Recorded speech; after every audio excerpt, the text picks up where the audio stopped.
예, 안녕하십니까. 인하대학교 경영대학 박기창 교수입니다. 저는 지금 지속경영학회를 맡고 있으면서 오늘 주제가 될 지속경영사회, 또 지속경영사회를 통한 우리 모든 사회, 거기에는 기업도 포함이 되고 우리 교회도 포함이 되고 또한 일반 사회도 포함이 되는 모든 지구 전체가 지속 가능한 사회가 될 수 있도록 하는 연구에 대해서 함께 생각해보는 시간을 갖겠습니다. 오늘 이 주제 자체가 지속경영사회를 알아야 지속가능 목회가 가능하다. 우리 한신대학교 신학대학원 여러 목회자 여러분들, 또 준비를 하고 계시는 분들 함께 지속경영사회, 특히 최근에 강조되는 ESG라는 환경에 대한 environmental, 그리고 사회적 문제에 대한 social, 그리고 지배구조를 포함한 투명 경영에 대한 이슈를 함께 논의해 볼까 합니다. 다음 페이지 바로 넘어가겠습니다. 오늘 제가 말씀드리는 순서는 첫 번째, 모든 것은 왜라는 데서 시작하는 이 이슈를 먼저 다루고자 합니다. 그리고 경영의 일반에 대한, 우리는 왜 경영, 매니지먼트라고도 하고 비즈니스 어드미니스트레이션이라고도 하는 왜 모든 조직에는 경영이 필요한가에 대해서 따져보겠습니다. 그리고 지속경영 사회, 또 지속 가능성에 대한 핵심적인 이슈로서 최근에 강조되는 ESG에 대한 설명을 좀 드리고 우리 교회 또 목회자의 역할에 대한 이슈를 마지막에서 다루도록 하겠습니다. 첫 번째, 우리는 소명의식을 가져야 된다 했는데 아주 재미있는 사례가 있어요. 한 목수일을 하는 곳에 가서 어떤 사람이 목수한테 지금 뭘 하고 계십니까? 하니까 나는 지금 목수일을 하고 있지 않습니까? 좀 투명스럽게 대답하듯이 이렇게 대답하는 목수가 있고, 그 옆에 있는 목수한테 물으니까 지금 뭘 하고 계시죠? 하니까 저는 제일 높은 목수쟁이로서 우리 마을에서 제일 목수일을 잘하는 사람입니다. 즉 목수일을 하더라도 나는 좀 잘난 사람이다, 잘하고 있다, 목수일을 잘하는 방법을 알고 있다, 이런 걸 이제 내세우는 분이 있었고, 세 번째 분한테 물으니까 조용히 답변하시기를 나는 하느님의 성전을 짓고 있습니다. 즉 같은 목수일을 하더라도 내가 이 일을 왜 하는가를 아는 사람하고 그냥 내가 좀 잘났다, 나는 조금 남들보다 잘하는 사람이야, 이런 사람도 있을 수 있고, 그냥 그저 그렇게 저는 제 일 하고 있습니다. 같은 일을 하더라도 어떤 의식을 갖고 있는가 하는 게 굉장히 중요하다는 거죠. 그래서 why라는 왜, 나는 왜 이 일을 하고 있는가, 또 더 쉽게 얘기하면은 나는 이 일을 통해서 무엇을 달성하려고 하는가 하는 why에 대한 것을 누구나 가져야 되지 않느냐 하는 겁니다. 보통 우리 여기 계시는 분들도 이제 논문도 쓰셔야 될 텐데요. 제가 보기에는 이제 대학원 그러면 석사과정 또 박사과정 나눠져서 논문을 쓰실 때 바로 이 체계가 또 필요합니다. Why. 영어로 이제 흔히들 그런 얘기를 하죠. Why I am interested in this subject. 나는 왜 이 주제에 대해서 관심을 갖게 되었는가. 논문의 시작은 여기서 됩니다. 근데 단순히 논문을 쓰는 데서만 이런 게 요구되는 게 아니라 모든 일을 하는 데 있어서 왜라는 것은 굉장히 중요하다는 거죠. 그리고 추구하는 바 what, for what, 무엇을 위해서 하는가. 그리고 how, 어떻게 해야지 좀 더 잘할 수 있을까 해서 이 세 가지 what, how, why, 흔히들 골든 서클이라고 부르고 있습니다. 한번 이 그림을 함께 음미하시면서 다음 이슈 하나씩 보도록 하겠습니다. 왜라는 문제에 있어서 오늘 이제 주제가 되는 게 지속 가능 경영, 지속 가능성에 대한 건데, 지속 가능 경영에 있어서 뒤에 있는 단어 우선 경영, 경영이란 과연 무엇인가? 저는 경영대학에서 거의 한 38년을 근무하고 작년에 인하대학교 이제 명예교수로서 또 서울 종합과학대학원의 석좌 교수로서 또 산업정책연구원 원장을 맡으면서 또 우리 인하정석재단 또 이사회 이사를 맡고 있으면서 모든 것은 경영활동, 경영이 잘 돼야지 학교도 잘 되고 또 학생들도 옳게 배우고 또 취업도 잘 되고 우리는 이런 걸 알고는 있습니다. 그런데 그렇다면 경영을 한마디로 한다면 도대체 뭘까 하는 이슈입니다. 경영을 아주 간단히 얘기하면은 Plan, Do, See라고 하는 계획을 잘 세우고 세운 계획을 잘 실천하고 그리고 실천한 것이 과연 잘 되었는지 평가를 하는 이 플랜 두 C의 과정이 계속되는 이게 매년 돌아갈 수도 있고 매 분기별로 돌아갈 수도 있고 일정 기간을 갖고 플랜 계획을 세우고 실천을 하고 평가를 하는 우리 목회자분들께서는 하루하루의 일에 대해서 아침에 계획을 세우시고 실천을 하고 오늘도 잘 지냈는지를 검토해보는 이거 하루 단위의 플랜 2C가 계속 반복된다고 볼 수 있죠. 이게 플랜 2C입니다. 그런데 이제 갈수록 현재 우리는 어떠한 상태에 있지 하는 걸 알기 위해서 플랜 2C 중에서도 C라는 항상 자기를 되돌아보는 평가를 하는 이 C가 더 중시되고 있다. 특히 플랜 2C에 있어서 앞으로 내다보는 내가 진짜 장기적으로 바라는 바가 뭔가 할 때 우리는 소유욕과 함께 즐기는 공동선, 즉 향유, 같이 좀 즐기는 이 두 가지로 대비해 볼 때 일반 자본주의 체제에 있어서는 대부분 모티베이션이라는 동기 욕구가 대부분은 소유욕에서 나타난다고 합니다.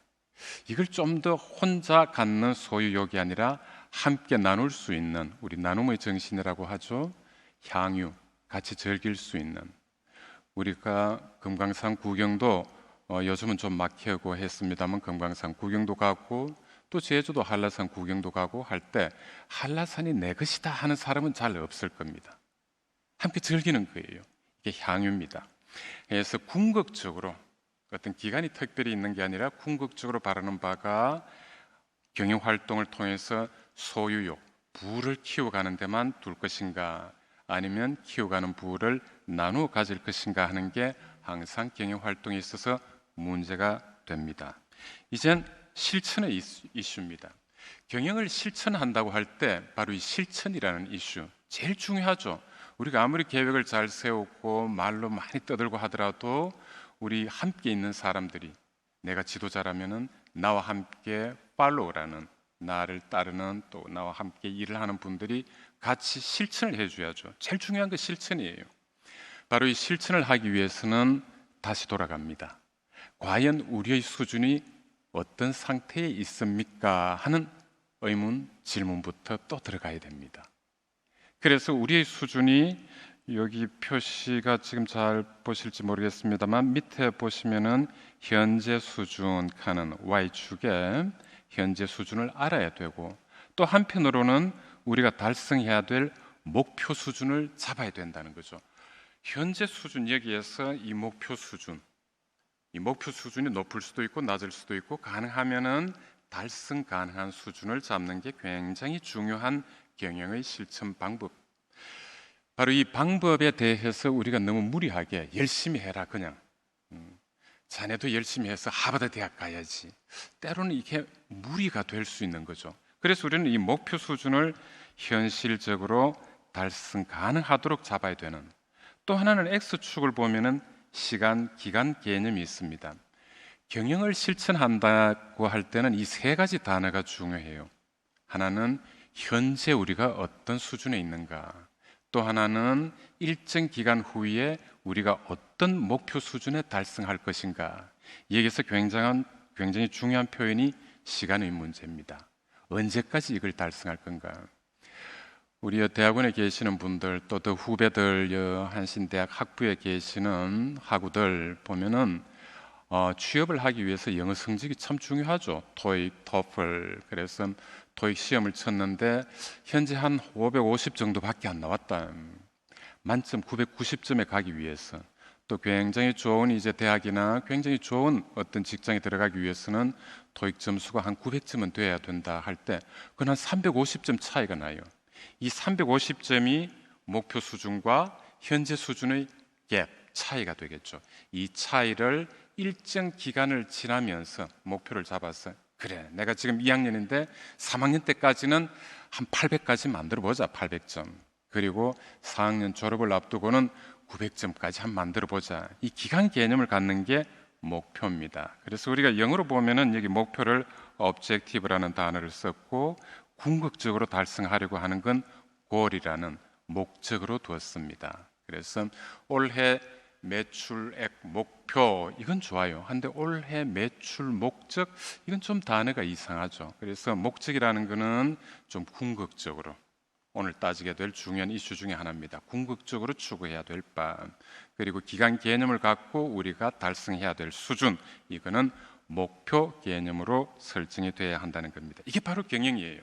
바로 이러한 경영이 잘 되어서 지속 가능한, 앞으로 회사면 회사는 나름대로 커가는, 우리 목회자들이 앞으로 이제 목표 활동을 하시면서 교회를 만들고 교회를 더 키워나가고 어떻게 진짜 신자들을 더 함께 또 더 많이 그리고 아우르는 사회로 키워갈 건가 하는 이슈가 지속 가능 경영이 되겠습니다. How가 이제 두 번째 나오는데 어떻게 그렇다면은 우리가 바라는 목표 수준을 달성할 건가 할 때 에브라함 링컨 대통령이 참 좋은 표현을 해 주었어요. 나한테 장작을 패는 시간 6시간을 준다면은 그 6시간 중에 4시간은 도끼의 나를 날카롭게 가는 데 쓸 거다. 무조건 그냥 장작을 패야 된다는 어떤 소명감, 의식만 가지고 장작을 무딘 도끼로 팬다고 장작이 진짜 효과적으로 팰 수는 없습니다. 이게 핵심 역량이에요. 도끼의 나를 날카롭게 하는 게 핵심 역량. 여기에 더 투자해야 된다는 거죠. 하우의 가장 중요한 이슈는 바로 여러분이 어떤 일을 하든지 간에 여러분이 내밀 핵심 역량은 sharpened, 바로 이렇게 아주 날카롭게 어디에든지 딱 하면은 상대방이 이해를 한다든지 상대방이 그걸 구입을 한다든지 할 수 있는, 바로 여기 도끼의 날과 같이 굉장히 중요한 역할을 하는 게 바로 핵심 역량이다 해서 핵심 역량을 강화시켜야만 외부 환경이 다소 힘들더라도, 여러분도 앞으로 목회 활동을 하시다 보면은 진짜 정치적 환경이나 또는 주변 사회, 요즘에 이제 지방자치 분권 이게 강화되면서 지역의 정서가 잘못되었을 때, 또 잘못된 지방자치장이 선출되었을 때 힘든 이슈는 언제든지 나타날 수 있어요.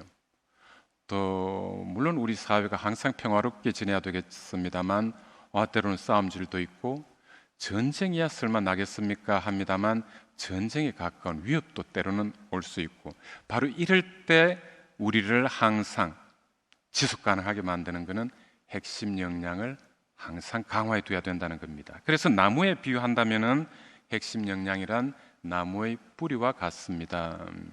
뿌리를 단단하게 잘 펼치고 그 위에 우뚝 선다면은 가끔 장가지가 태풍에 부러지더라도 우리는 얼마든지 다시 가지를 그다음 꽃을 피울 수 있습니다. 이 표현입니다. 피터 드러크 교수님께서 현대 경영학의 아버지라고 하는 드러크 교수님께서 굉장히 중요한 표현을 해주신 게 바로 여러분은 누구나 어떤 직업을 갖고 계시든지 약점으로 성공을 할 수는 없습니다. 남의 약점을 꼬집을 필요도 없지만 여러분 스스로부터 강점을 스스로 파악하고 여러분의 강점을 강화해야만 성공할 수 있습니다. 이 표현을 했습니다. 바로 강점의 원천이 되는 건재가 핵심 역량이라는 겁니다. 그래서 어떻게라는 how에 있어서는 이제 핵심 역량, 이거를 잘 갖춰야지 지속 가능한 사회, 지속 가능한 목회, 어떤 분야에서든지 가능하다는 표현이 되겠습니다. 이제 what에 대한 문제입니다. 인간은 도대체 뭘 추구하는가? 그럴 때 아주 기본적인 욕구 이론을 제시한 게 에브라임 매슬로우입니다. 매슬로우의 욕구 5단계설은 여러분들 여기 이제 화면에 보시듯이 뭐 잘 알고 계시죠, 여러분들도. 제일 근지에는 생리적 욕구해서 뭐 여러분들이 갑자기 쉬가 마렵다든지 정말 배가 고프다든지 할 때는 이게 만족되지 않으면은 어떤 뭐 좋은 표현을 하고 또다 그래 줘도 뭐 귀에 마음에 뭐 아무것도 들리지 않는다는 거죠.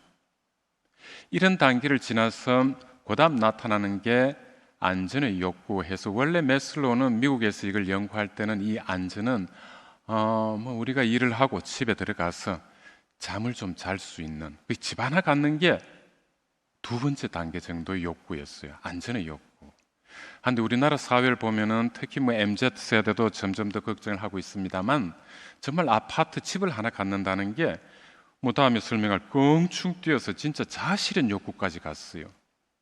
어쨌든 당시에 처음 이 이론을 제시할 때는 안전의 욕구해서 우리는 배고픔이라든지 갈증 이런 단계가 지나면은 좀 편히 쉴 수 있는 장소, 이걸 안전의 욕구라고 했고, 이런 안전의 욕구 다음에 나타나는 게 남들과 어울릴 수 있는 사회적 욕구. 아마 목회 활동에 있어서 제일 먼저 살펴봐야 될 게 이 사회적인 욕구일 것입니다. 세 번째 나타나는. 그다음 사회적 욕구 다음에 나타나는 게 존경의 욕구해서 같이 어울리다 보면은 나도 좀 잘난 사람이야, 또 내가 잘난 사람으로서 베품의 정신이 있다면은 자기가 가진 강점을 구성원들한테 나누어 줄 수 있는 이런 분들이 이제 존경을 받게 된다 해서 존경의 욕구 이런 표현을 했습니다.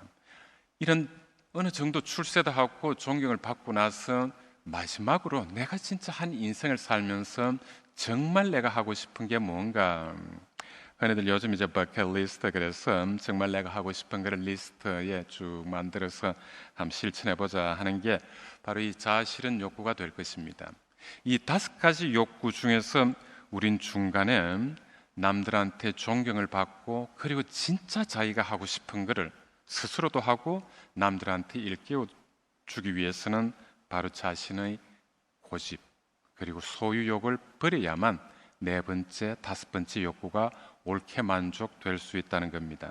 바로 이 이슈가 지속 가능 사회에 있어서 굉장히 중요한, 우리는 왜 아직 우리 것만 좀 챙기려고 하고 내 것만 챙기려고 하고 왜 향유라는 함께 즐기는 것보다 소유욕에 많이 빠져 있는가?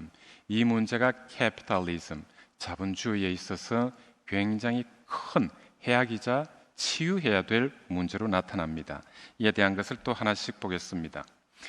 우리가 경영 활동을 아까 말씀드렸듯이 실천하는 게 참 중요하고, 실천을 위해서는 현재 우리가 어떤 수준, 그다음 달성해야 될 수준, 또 일정 기간 개념을 갖고 추진해야 되는 전략, 이게 필요하다고 했는데, 제 스승이기도 하셨던, 그리고 제가 제일 존경하는 선생님이시기도 한 서울대학교 윤석철 교수님께서 우리한테도 이렇게 가르쳤고, 이거는 일본, 중국, 미국에서도 번역이 돼서 굉장히 간단하지만 정말 중요한 게 이거구나 하는 걸로 표시되어 있는 도표입니다. 경영을 딱 세 가지 단어, cost, price, value, 비용과 가격, 가치. 여러분들 중에는 경영학을 좀 배우셨던 분도 계실 거고 경영학에 대해서는 조금 손하신 분도 계실 텐데, 아무리 많이 배운 분이라 하더라도 경영을 꿰뚫어 본다면은 이 세 개 단어, 즉 우리의 코스트보다는 시장에서 받는 가격이 더 크면은 우리는 profit이라는 이윤을 남길 수 있습니다. 이 이윤을 어떻게 쓸 건가 하는 건 두 번째 문제고, 우선 경영 활동은 프로핏을 구하기 위해서 시장에서의 가격이 우리가 투입한 비용보다는 더 커야 한다는 기본 논지가 있습니다. 이제 문제는 그 다음이에요. 시장에서 우리의 제품이나 서비스를 구매한 고객들이 평가하는 가치가 고객들이 지불한 가격보다 더 커야 한다는 논지입니다. 바로 여기에서 가끔 엉터리가 나타나죠. 왜 이런 돈을 지불했는데 어떤 호텔에서 뭐 불평을 터뜨리는 고객들이 제법 나타납니다. 그건 어디서든지 나타나죠. 이럴 경우에는 뭐가 잘못된 거예요? 쉽게 말해서 성공 방정식, 경영을 성공적으로 운영한다는 것은 부등호로 보면은 코스트보다는 price가 더 크고 price보다는 value, 즉 가치가 더 커야 된다는. 따지고 보면 제일 중요한 게 바로 이 value라는 가치의 문제입니다. value. 가치라는 단어는 정말 중요합니다. 경영학에서만 중요한 게 아니라 종교에서도 중요하고 정치에서도 중요하고, 어떻게 보면은 이 지구 전체에서 제일 중요한 단어가 하나 있다면은 가치를 창출한다는 이 가치의 문제일 겁니다. 집에 부인한테 큰 가치를 두는 사람은 그 가치의 뒷배경에 그 다음에 앞뒤에 붙어 있는 게 사랑이 될 수도 있습니다. 사랑하는 마음 없이는 가치를 부여하지 않을 테니까요. 그만큼 이 가치는 개인 활동에서뿐만 아니라 정말 중요한 단어인데, 개인 활동에 있어서도 제일 중요한 단어로서 이 가치, 특히 고객이 평가하는 가치가 제일 커야 된다. 그런데 기업으로서는 고객의 가치를 함부로 휘두를 수가 없어요. 결과로서 나타나는 거고 고객이 평가하는 거고, 기업에서 할 수 있는 거는 코스트라는 이 비용 절감입니다. 우리 여기 한신대학교 예배당 건물 참 깔끔하고 좋습니다. 이렇게 깔끔하게 하기 위해서는 어느 정도 비용이 들어가요. 이 비용보다는 여기 와서 예배를 하고 목회 활동을 하고 하는 궁극적인 가치, 그리고 학생들이 한신대학교 진짜 잘 들어왔다 하는 것을 느끼는 이 부분이 코스트, 프라이스, 밸류예요. 우리가 보고 정말 한신대학교 예배당 좀 더 크면 좋겠다 그러면 더 크게 지을 수 있는 고객의 욕구, 학생의 욕구, 이게 있다면은, 그게 강하면은, 학생들이 거기에 가치를 부여한다면은 우리는 얼마든지 더 큰 예배당 지을 수 있는, 즉 비용을 투입해도 밸류가 훨씬 더 크기 때문에 이거는 성공적인 매니지먼트가 될 수 있다는 겁니다. 그래서 이 부동호가 바뀌지 않도록 제일 먼저 쳐다봐야 되는 거는 고객이 평가하는 가치고, 우리가 항상 노력해야 되는 거는 그래도 우리는 아껴야 됩니다. 아껴야 됩니다라는 코스트 다운, 이게 경영의 정석입니다. 라틴어로 책을 매니지멘타 프린시피아 해서 여러분들이 교보문고나 서점에 가시면은 한글로 매니지멘타 프린시피아 해서 경영의 정석이라는 책을 구입하실 수 있습니다. 제가 가장 좋아하는 책입니다. 라면의 예를 간단히 들고 지나가 보겠습니다. 우리가 라면을 만든다고 할 때 라면의 단가, 코스트가 있고, 시장에서 팔리는 가격이 있고, 그리고 라면을 사 먹고 끓여 먹고 거기에 대해 평가를 하는 고객 집단이 있고, 당연히 코스트는 기업 관점으로 내리고 싶겠죠. 시장에서는 가격을 좀 더 비싸게 받고 싶어 하겠죠. 그리고 가능하면 고객들이 와, 새로 나온 신라면 정말 깔끔하네, 이런 걸 좀 느끼는, 이걸 기대하겠죠. 그래요. 여러분들 그 밑에 보시면은 라면의 생산비는 대량 생산, 요즘 라면이 오징어 게임 때문에 또 더 많이 팔리고 있다 그럽니다. 어쨌든 라면이 해외에서도 굉장히 많이 팔리고 엄청나게 규모가 커진 상태에서 생산이 되니까 라면의 생산비가 단가당 하나가 400원 정도 들던 게 이제 300원밖에 안 들어요. 단가는 더 줄어들었습니다. 시장에서는 라면의 가격을 30% 정도 더 올렸어요. 400원 정도인데 아예 700원에서 800원 정도로, 네, 죄송합니다. 800원 정도로 더 올렸어요. 그럼에도 불구하고 라면의 가치 자체를 고객들이 요즘 물가에 비교해 볼 때 이거 하나 끓여 먹으면은 적어도 한 1,200원 정도의 가치는 있는 거야. 고객이 이렇게 가치를 높게 평가해 주니까 라면은 가격을 올려도 더 팔리고 제조 원가는 더 떨어지고 하기 때문에 솔직히 라면 장사 괜찮습니다.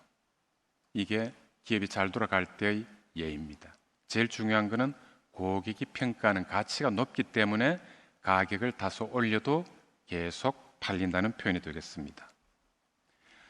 이제 이 가치와 관련돼서 오늘 따지는 이슈 중에 하나하나 보겠습니다.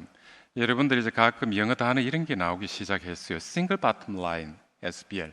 Single Bottom Line이라고 하는 것은 어려운 표현이 아니라 기업에서 이제 연말이 되면은 올해 얼마나 벌었지 해서 손익 계산서를 만들어서 제일 밑에 손실을 받는지 순이익을 받는지 제일 밑에 줄에 있는 그거를 바텀 라인이라 그래요. 제일 밑에 보면은 결산이 돼 있으니까 바로 그 부분을 바로 이 싱글 바텀 라인이라고 합니다.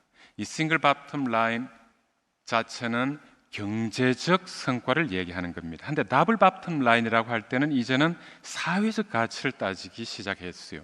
조금 전에 표현드린 바와 같이 고객이라는 시장과 사회에 존재하는 이분들이 평가하는 가치, 이제는 소셜 밸류, 이것도 제일 바텀 라인, 제일 밑에 결산을 해보자 하는, 그게 더블 바텀 라인입니다. 갈수록 소셜 밸류가 더 강조되고 있다는 이제 저를 가지고 표시해 둔 겁니다.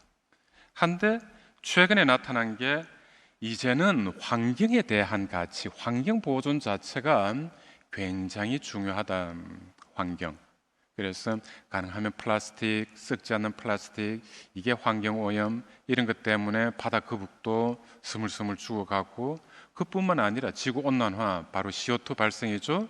탄소가 1년에 이제 그게 계산이 되어 나왔죠. 전 세계 탄소 배출, 이산화탄소 배출량이 510억 톤이나 됩니다. 이 510억 톤을 어떻게 뉴트럴, 탄소 중립화시킬 건가? 나무를 더 심고 줄일 건 더 줄이고 과수비하지 말고, 이런 걸 강조하는 environmental, 바로 이제 환경과 관련되는 게 강조되고, 그리고 경제적, 사회적, 이 세 가지를 다 따지는 것을 트리플 바텀 라인. 이제는 제일 밑에 결산해야 될 게 환경 보존에 대한 결산, 사회적 가치 창출에 대한 결산, 그리고 경제적 가치라는 수익 창출에 대한 결산, 이 세 가지 결산을 한꺼번에 해보자 하는 게 TBL, 트리플, 세 개라는 뜻이죠. 바텀 라인입니다. 예, 제가 조금 진도를 빨리 나갈게요. 가치와 관련돼서는 사실 앞에서 경제, 경영적으로 말씀을 드렸습니다만, 서양 사람들의 역사 위주로 보면 이 가치관, 제일 오래된 가치관은 서양에서는 그리스 로마의 신화에서 따지죠. 만물신 사상이에요. 한국도 만물신 사상, 대부분 원시적인 이제 종교나 믿음 또는 이제 사회생활 습관, 이게 강한 부족이라든지 단위에 있어서는 만물신 사상이 존재합니다. 만물신 사상, 애니미즘이라고 하죠. 이 만물신 사상, 만물신 사상은 인간이 신을 창조해요. 자기들이 두려우면은 산신령도 만들고, 자기들이 두려우면은 제우스라는 진짜 큰 대신이 있는 거야. 이렇게 자기들이 신을 만들어요. 신화집에 다 나오죠. 로마 신화집에. 한데 로마 시대 말기에 이제 여러분들이 바로 여기서 배우고 계시고 또 가르쳐야 될 유일신 사상, 바로 이제 기독교 사상이 들어오면서 신이 인간과 만물을 창조한, 이제 만물신 사상과 유일신 사상은 주와 객이 바뀝니다. 진정한 로드, 주인은 누구인가? 이게 중세 때 너무 강화되다 보니까 가끔 우리는 중세 때 스콜라 학파에서 굉장히 중요한 연구도 되고 했습니다만, 너무 교황의 세력이 컸었다. 또 교회가 때로는 지역을 좀 착취하는 것도 있었다. 이런 게 되면서 가끔은 중세 암흑시대라는 표현을 합니다. 다크 에이지. 이 다크라는 이 표현에는 인간이 너무 신에 예속되는 개념, 이런 쪽으로 가니까 인간성 자체가 좀 죽지 않는가 하는 뜻이 있어요. 그걸 회복해보자는 게 문예부흥근에서 르네상스라는, 르하는 건 다시고 네상스는 네트로 태어난다는 말이겠죠. 해서 르네상스, 리본, 다시 태어난다는 문예부흥, 이때 다시 태어난다는 가치관은 그리스 로마 시대 때의 이걸 살리자고 했어요. 인본사상, 인간이 신을 창조한. 지금도 이런 거는 실제로 우리가 우주에서 지구가 돌아가는 거는 뭐 태양 주위를 돌고 지구도 돌고 하는데, 사실은 지구가 도는데 우리는 태양이 도는 것처럼 해가 동쪽에서 떠서 서쪽에서 진다고 하는, 이게 우리한테 편하니까 당연히 우리는 해가 동쪽에서 떠서 서쪽으로 진다고 하지, 지구가 서쪽으로 돌면서 해가 동쪽에서부터 보이네, 이렇게 복잡한 표현을 안 합니다. 인간의 편의에 의해서 만들어내는 건 다 휴머니즘 쪽에 속해요. 한데 이 휴머니즘에는 진리도 있지만 과학적으로는 오류가 굉장히 많다는 게 이제 나타나죠. 한데 이러한 인본주의 정신을 살리자 하는 게 18세기 초부터 영국의 산업혁명이 나타나면서 이제는 가치관 자체가 어떤 종교적인 신념이나 이런 것보다는 물질주의, 바로 지금 21세기까지도 계속 이어지고 있는 물질주의, 특히 자본주의, 이 사상이 거의 전 세계를 뒤엎게 되는, 그죠? 선진화된 나라라면은 더 자본주의를 강하게 받아들인 이런 산업혁명이 나타났고, 그다음 여기에 반해서 사회주의가 나타난 겁니다. 사회주의는 다시 인본 사상을 되살려보자. 억압받는 프롤레타리아트, 프롤레타리아트라는 뜻은 바로 아무것도 가지지 않는 자라는 뜻이죠. 가지지 않는 자를 위한 사회를 만들자, 하나의 인본 사상이에요. 그래서 논리적으로 따지면 사실 자본주의가들이 사회주의를 이기기가 어렵죠. 하나 실생활에 있어서는 사회주의 공동체제보다는 어느 정도의 소유욕, 그죠? 사유재산을 어느 정도 인정하고, 자본주의 체제에 있어서 자유 경쟁을 좀 인정하고, 그리고 이윤이라는 영리를 추구하도록 해주는 이 모티베이션을 살려주는 그런 사회가 더 잘 돌아가더라 하는 자본주의가 계속 유지가 됩니다. 그게 바로 1929년에 대공황이 나타나고 자본주의가 멸망하고, 특히 미국의 자본주의가 멸망하고 전 세계가 자칫 사회주의화 될 수 있었던, 사회주의를 요즘 저희들은 아직도 뺄갱이로 볼 때도 있습니다만 사회주의 사상에는 인본 사상이 사실 들어 있습니다. 찰리 채플린의 영화를 보더라도 사회주의 사상이 강하게 들어 있어요. 채플린 자체가 굉장히 액티비스트라고 하죠. 사회주의 액티비즘에 앞장섰던 사람이고, 장폴 사르트르, 그 유명한 철학가 사르트르도 사회주의 사상을 강하게 가진 분이고, 그렇다고 공산주의와 해서 무조건 빼앗고 나누고 하는 그런 각오는 좀 다르겠죠. 그 이후 이제 다운화되어 가면서 세계화, 글로벌라이제이션이라는 가치가 점점 중시되고 이제 가치가 나눠졌어요.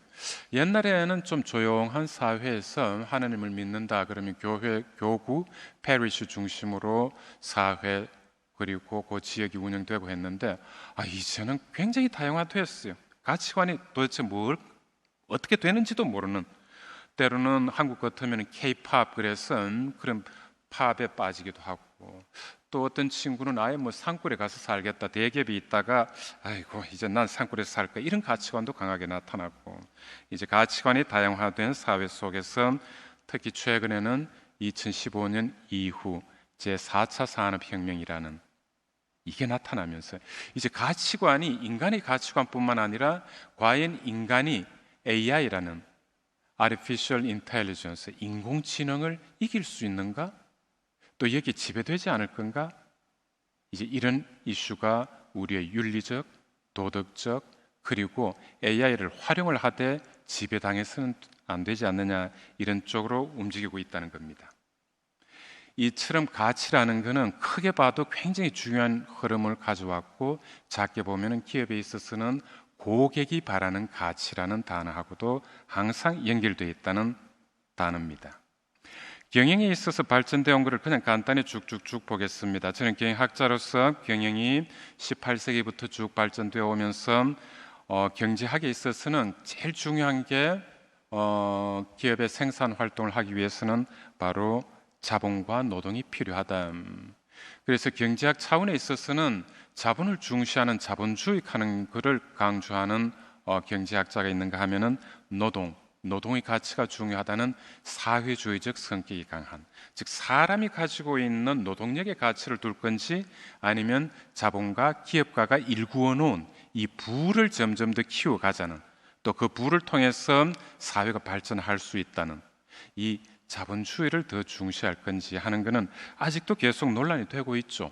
전 세계의 큰 흐름으로 볼 때는 우리가 사회주의를 어느 정도 극복하고 자본주의가 커나가고 있다 그럽니다만, 자본주의도 수정자본주의 이후 엄청난 변화를 겪고 있습니다. 오늘 정말 중요한 주제는 바로 이 자본주의가 과거의 자본주의가 아니라 이해관계자 자본주의라는 사회 전체를 생각하는 자본주의가 되어야 된다는 게 지속 가능 사회의 핵심이 되기도 합니다. 원천으로 올라가면 이렇게 자본과 노동은 굉장히 중요했고, 이제 경제학에서 따지는 이 두 가지 요소보다 더 중요한 게 경영학에 있어서는 마케팅이라는 단어가 나타나고 마케팅 활동이 나타나면서 이제는 경영의 시대가 됩니다. 경제학도 중요합니다만 경영이 중요하다는 것은 아까 표현드렸듯이 집의 가정도 가정관리, 가정경영이 요구되고 교회도 당연히 경영이 대상이 돼야 되고 학교도 경영이 대상이 돼야 되는, 모든 건 경영이 대상이 돼야 된다고 할 때 첫 번째는 마케팅입니다. 바로 인위적인 가치를 만들 수 있어야 된다는 거죠. 흔히 아그노스틱이라고 하는 불가지론자는 신이 있는지 없는지 모르겠다, 뭐 있다고 믿는 사람한테 있을 수 있고 없다고 생각하면 없는 거예요 하듯이, 마케팅의 핵심은 사람이 어떤 이 커피 한 잔을 두고 굉장한 가치를 부여할 경우에는 가치가 존재하는 거예요. 커피 왜 마셔? 그거 밤에 잠도 잘 안 오고 가격만 비싸고, 이렇게 보면 가치가 없는 거죠. 마케팅 활동이라는 것은 인간과 함께 더불어 사는 사회에서 이제 제일 중요한 요소가 됩니다. 마케팅 활동. 여기에서 그냥 단순히 판다는 게 아니라 고객과 함께 empathy, sympathy, 같이 공감할 수 있는 공감 활동, 이게 마케팅의 핵심이 됩니다. 이제는 교인들하고도 같이 공감하는 목회 활동이 돼야 되고, 정치를 하는 사람이라면은 정치가로서 국민과 함께 공감을 할 수 있는, 요즘 뭐 대장동 사태 뭐 이런 표현도 나오는데, 대장동 관련돼서도 국민들이 공감할 수 있는 무언가를 내미는 정치인, 법조인, 이게 되면은 옳게 돌아가는 마케팅 활동입니다. 그래서 경영 활동에 있어서는 마케팅에서 시작돼서 정보도 중요한 요소고, 문화를 창출하는 것도 중요한 요인이고, 시간도 중요하고, 공부라는 학습도 중요하고, 지식을 챙기고, 휴먼 네트워킹, 그리고 환경 보호와 윤리, 지속 가능성, 오늘 주제에 나오는 단어죠. 시대가 쭉 흘러가면서 21세기가 되면서 이제 나타나는 단어 한번 보세요. 10번부터 환경과 윤리가 굉장히 강조되고, sustainability라는 지속 가능성이 강조되고, 지배구조, 갑질을 하는 어떤 최고 경영자, 이런 집단은 좀 문제가 크다 해서 지배구조에 대한 이슈가 강조되고, 그리고 social value라는 자기들만의 수익만 챙길 게 아니라 사회에 공헌하는 사회적 가치가 중시되고, 그리고 최근 들어 강조되는 게 환경, 사회, 지배구조, 바로 11, 12, 13번을 다 합쳐서 최근에 ESG라는 단어가 나타납니다. 경영학이 이렇게 발달되고 있어요. 그래서 ESG도 경영학에서 많이 다룹니다만, 이제 이 ESG는 단순히 기업에서 다루는 이슈뿐만 아니라 사회 전체, 이제는 사회 구성원이라면 다 함께 보아야 될, 특히 여러분 목회자로서 사회를 잘못돼 갈 때는 구제를 하고 바른 방향으로 해줘야 될 분위기에 ESG 그리고 서스테이너빌리티를 향한 사회적 가치 창출, 이거는 더더욱 중요하다고 봅니다. 한데 우리가 고객들로부터 그렇다면 사랑받고 또 우리 기업이 존경받으면 계속 커나갈 수 있는가? 제일 중요한 질문입니다. 우린 이걸 믿고 싶어요. 사랑받고 존경받으면 잘 커나가는, 우리 교회도 사랑받고 존경받으면 커나가야 되겠죠. 한데 안 그럴 수가 있다는 겁니다. 기업도 그래요. 고객들한테 사랑받고 존경을 받으면 커가야 될 텐데, 우리 기업이라는 한 단위, 그리고 우리 교회라면 교회라는 한 단위, 학교라면 학교라는 한 단위, 이거는 엄청나게 큰 환경 변화, 또 시장의 변화, 여기에 충격을 받을 때가 나타난다는 겁니다. 미국에서 최근에 나타나는 걸로 볼 때 2021년 자료예요. 항공사 위주로 보면 델타 항공, 지금 우리나라 대한항공하고 조인트 벤처를 맺어서 잘 커나가고 있는 기업, 존경도 받고 성공한 기업, 그래요. 델타 항공 같으면은 참 괜찮은 기업이고 계속 커나가고 있습니다. 한데 델타 항공하고 옆에 있는 유나이티드 에어라인스 UA라는 이 유나이티드 항공을 보면은 상당히 고객들이 불편해하고 또 불만을 많이 터뜨려요. 한데 우리 표현으로 하면 진짜 장사를 그냥 잘 하고 있어요. 돈벌이를 잘 하고 있다는 거죠. 고객들한테 미움을 받는데 왜 유나이티드 에어라인을 타는가 궁금하시죠? 일부 독점 노선들이 있어요. 그리고 고객들은 그래도 가격을 조금 싸게 해주는 UA를 타려고 하는 사람이 있어요. 불만은 터트리지만 그래도 타는, 이건 그래도 어느 정도 성공하는 기업이 돼요. 그런데 대표적인 예가 미드웨스트 항공이에요. 미드웨스트 항공 같은 경우에는 진짜 최고의 서비스, 고객에 대한, 여러분 사우드웨스트 항공이라고 들어보셨을 텐데 펀드 매니지먼트라는 글을 잘 해서 고객 감동, 뭐 지금까지도 가장 대표적인 고객이 즐거워하면 기업은 커나갑니다 하는 이런 논지로 비행기 안에서 생일 이제 그 파티하듯이 고객 중에 생일을 파악해서 바이올린도 켜주고 하는 이런 서비스까지 하는 사우드웨스트 항공, 그 이상의 고객 서비스를 잘 했는데 2008년 금융 충격 때 파산합니다. 아무리 고객들로부터 사랑을 받아도 외부 환경의 충격을 받을 때는 파산하는, 이 부분을 이해하자는 겁니다. 그리고 텍사스 항공처럼 M&A를 통해서 엄청나게 크다가 규모로만 커나갔지 노조의 불만, 이것 때문에 망하는 회사도 있습니다. 이 네 개의 카테고리 중에 제일 좋은 건 델타 항공처럼 돼야 되겠죠. 아니면 적어도 고객들한테 좀 불편이 있더라도 우리 아니면 이걸 해줄 사람이 없어 하는 걸로 유지는 할 수 있어야죠. 너무 모든 걸 다 갖다 바쳤는데 망할 경우에는 뭔가 경영에 잘못이 있다는 겁니다. 우린 이 부분에 있어서 아무리 추앙받는 좋은 분이 있더라도 망하지 않도록 하는 경영, 여러분이 목회자로서 목회 활동을 열심히 한다면은 이 교구, 교회를 잘 관리하기 위한 사람은 여러분 목사님이 아니라 딴 분이 한 분 전문가로서 있어야 될 시대가 되었다는 겁니다. 우리가 지속가능 경영을 얘기할 때 굉장히 많이 얘기하는 게 CSR이라는 Corporate Social Responsibility입니다. 이 CSR 개념은 기업이 갈수록 자본주의 사회에 있어서 가계, 기업, 정부라는 이 세 개가 주체라고 했는데 갈수록 보니까 정부보다 더 센 힘이 기업으로부터 나온다. 바로 기업이 너무 커지니까 기업에 대한 책임을 좀 강화시키자 해서 나온 게 CSR, Corporate 기업 Social 사회적 Responsibility 해서 기업의 사회적 책임을 약자로 CSR이라고 합니다. 당연히 ESG는 CSR, 기업의 사회적 책임을 삼권 분립화했어요. 세 가지로 나누었어요. 사회적 책임을 지는데 특히 나눠 본다면 어떻게 할 때 사회적 책임 그 자체 하나 있고, 그다음 환경에 대한 책임, 특히 CO2 발생이라든지 요즘 이제 중국의 산업이 조금 휘청거리고 있죠. 호주에서 석탄 이거 수출 안 하겠다. 석탄을 수출하는 비용보다 탄소세, 탄소세를 내야 되는 게, CO2 발생에 대한 탄소세를 내야 되는 게 더 커지고, 또 blame, critic 이런 이제 비판을 받으니까 아예 중국에 수출 안 하겠다 하니까 중국 자체에서 산출하는 석탄만 가지고는 또 자기들도 그걸 쓰면 또 탄소세를 내야 되니까 이제는 석탄을 못 쓰게 되니까 중국 경제가 휘청거리고 있어요.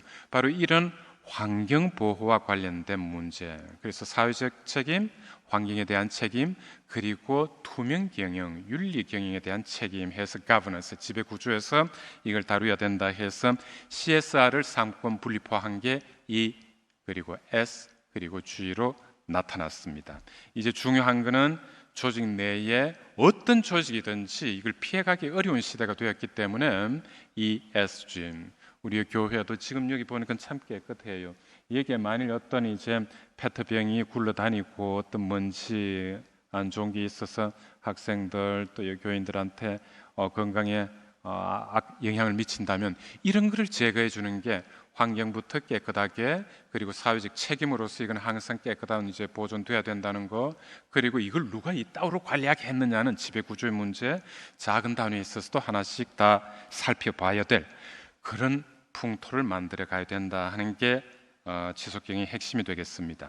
어쨌든 세월 시대적으로 보면 1950년대에 Social Responsibility라는 단어가 강조되고, 특히 피터 드러크라는 교수님이 1954년에 The Practice of Management라는 경영의 실천, 경영의 실제라는 책을 쓰시면서 거기서 강조한 게 사회적 책임 이슈입니다.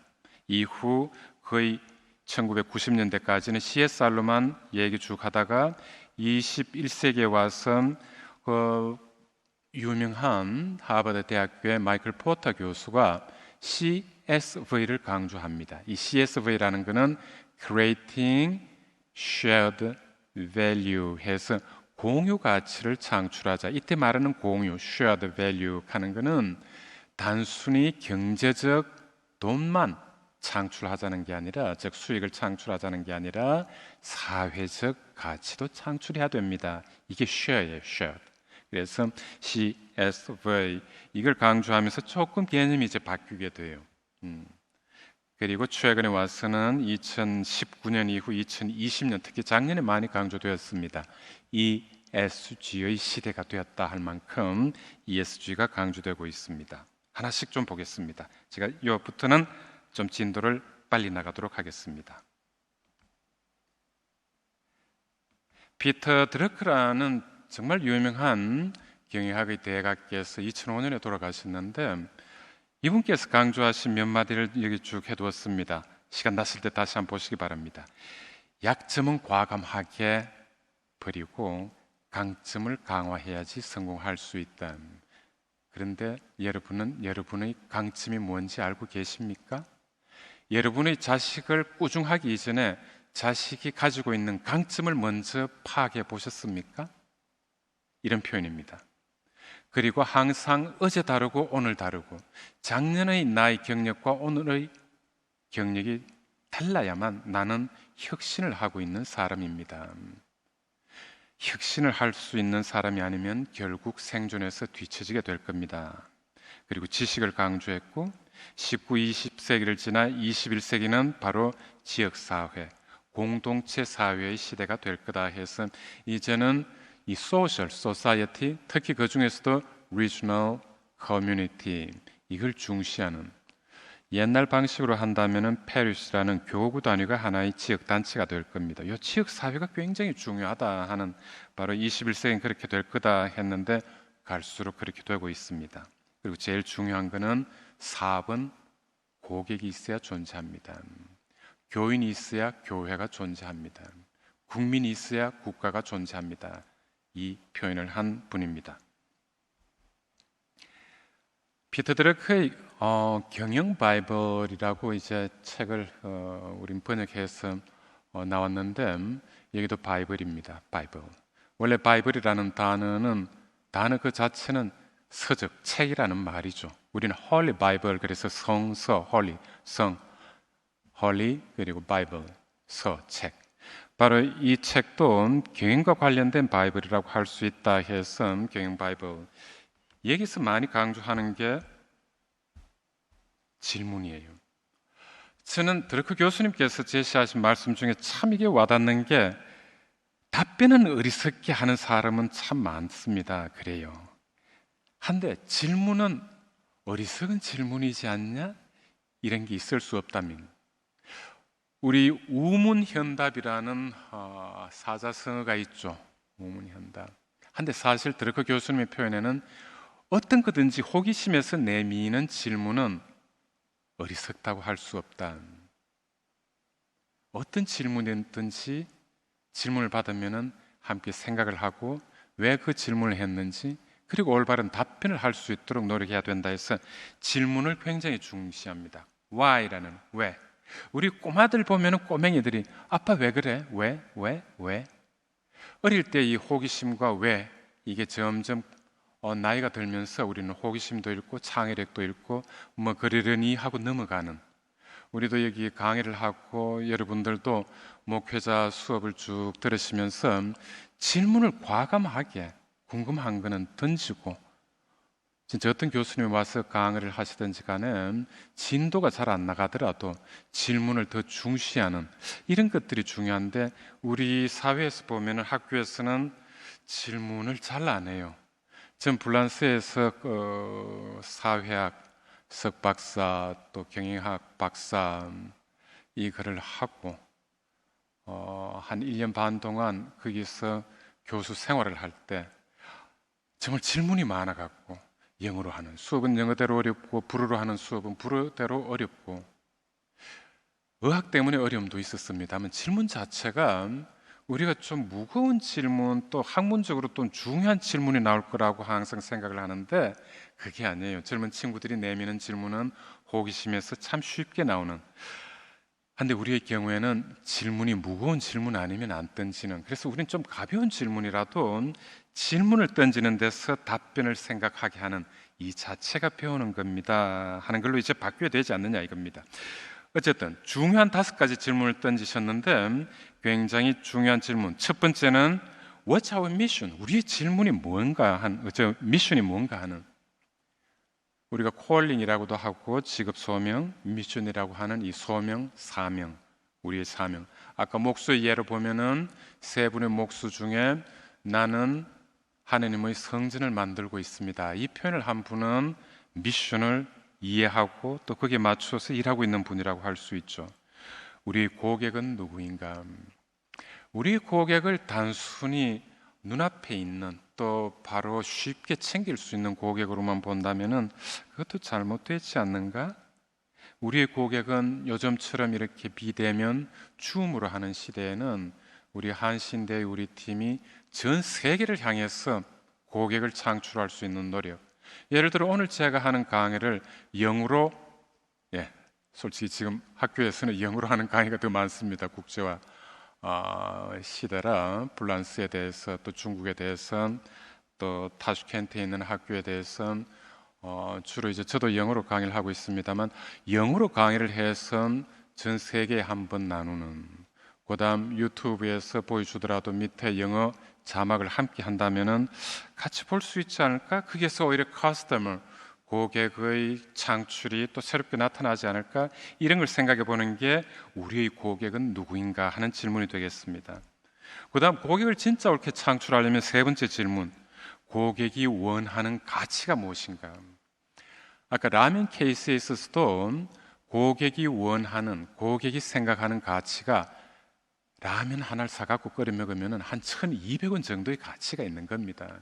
요즘 짜장면 한 그릇 먹는데도 싼 데 가면은 2,500원, 보통 4,000원 정도 받는데 라면 하나 내가 가볍게 끓여 먹고 거기 뭐 계란 하나 넣어도 한 1,500원 정도에 이 정도 따뜻하게 먹을 수 있는데 그 가치를 부여하기 때문에 라면을 800원에 팔아도 앞으로 이걸 1,000원에 팔아도 라면은 더 팔릴 수 있다. 이게 가치의 문제입니다. 그 다음 이런 활동을 통해서 결과가 어떻게 나타날 건가? 우리 여러 가지 활동을 통해서 나타나는 결과, 기업이라는 경제적 가치를 제일 우선 중시하는 기업 조직에 있어서는 우선 돈을 벌여야 되겠죠. 그래야지 재투자를 하고 또 그걸 가지고 딴 사업을 할 수 있고. 교회라면 어떻게 해야 될까요? 여러분의 과제입니다. 우리가 이런 활동을 통해서 나타난 결과가 무엇이었습니까? 정말 1년에 한 번은 따져봐야 될 게 리서치 결과입니다. 기업은 1년에 결산을 합니다. 교회는 돈으로 갖고 결산을 해서는 안 되겠죠. 뭘 갖고 해야 될까요? 이런 의미에서 ESG, Sustainability, 아마 안치홍 박사님께서도 좋은 그 인트로덕션 파트에서 해주셨을 텐데 지속 가능한 사회가 요구하는 변수는 ESG는 이젠 필수입니다.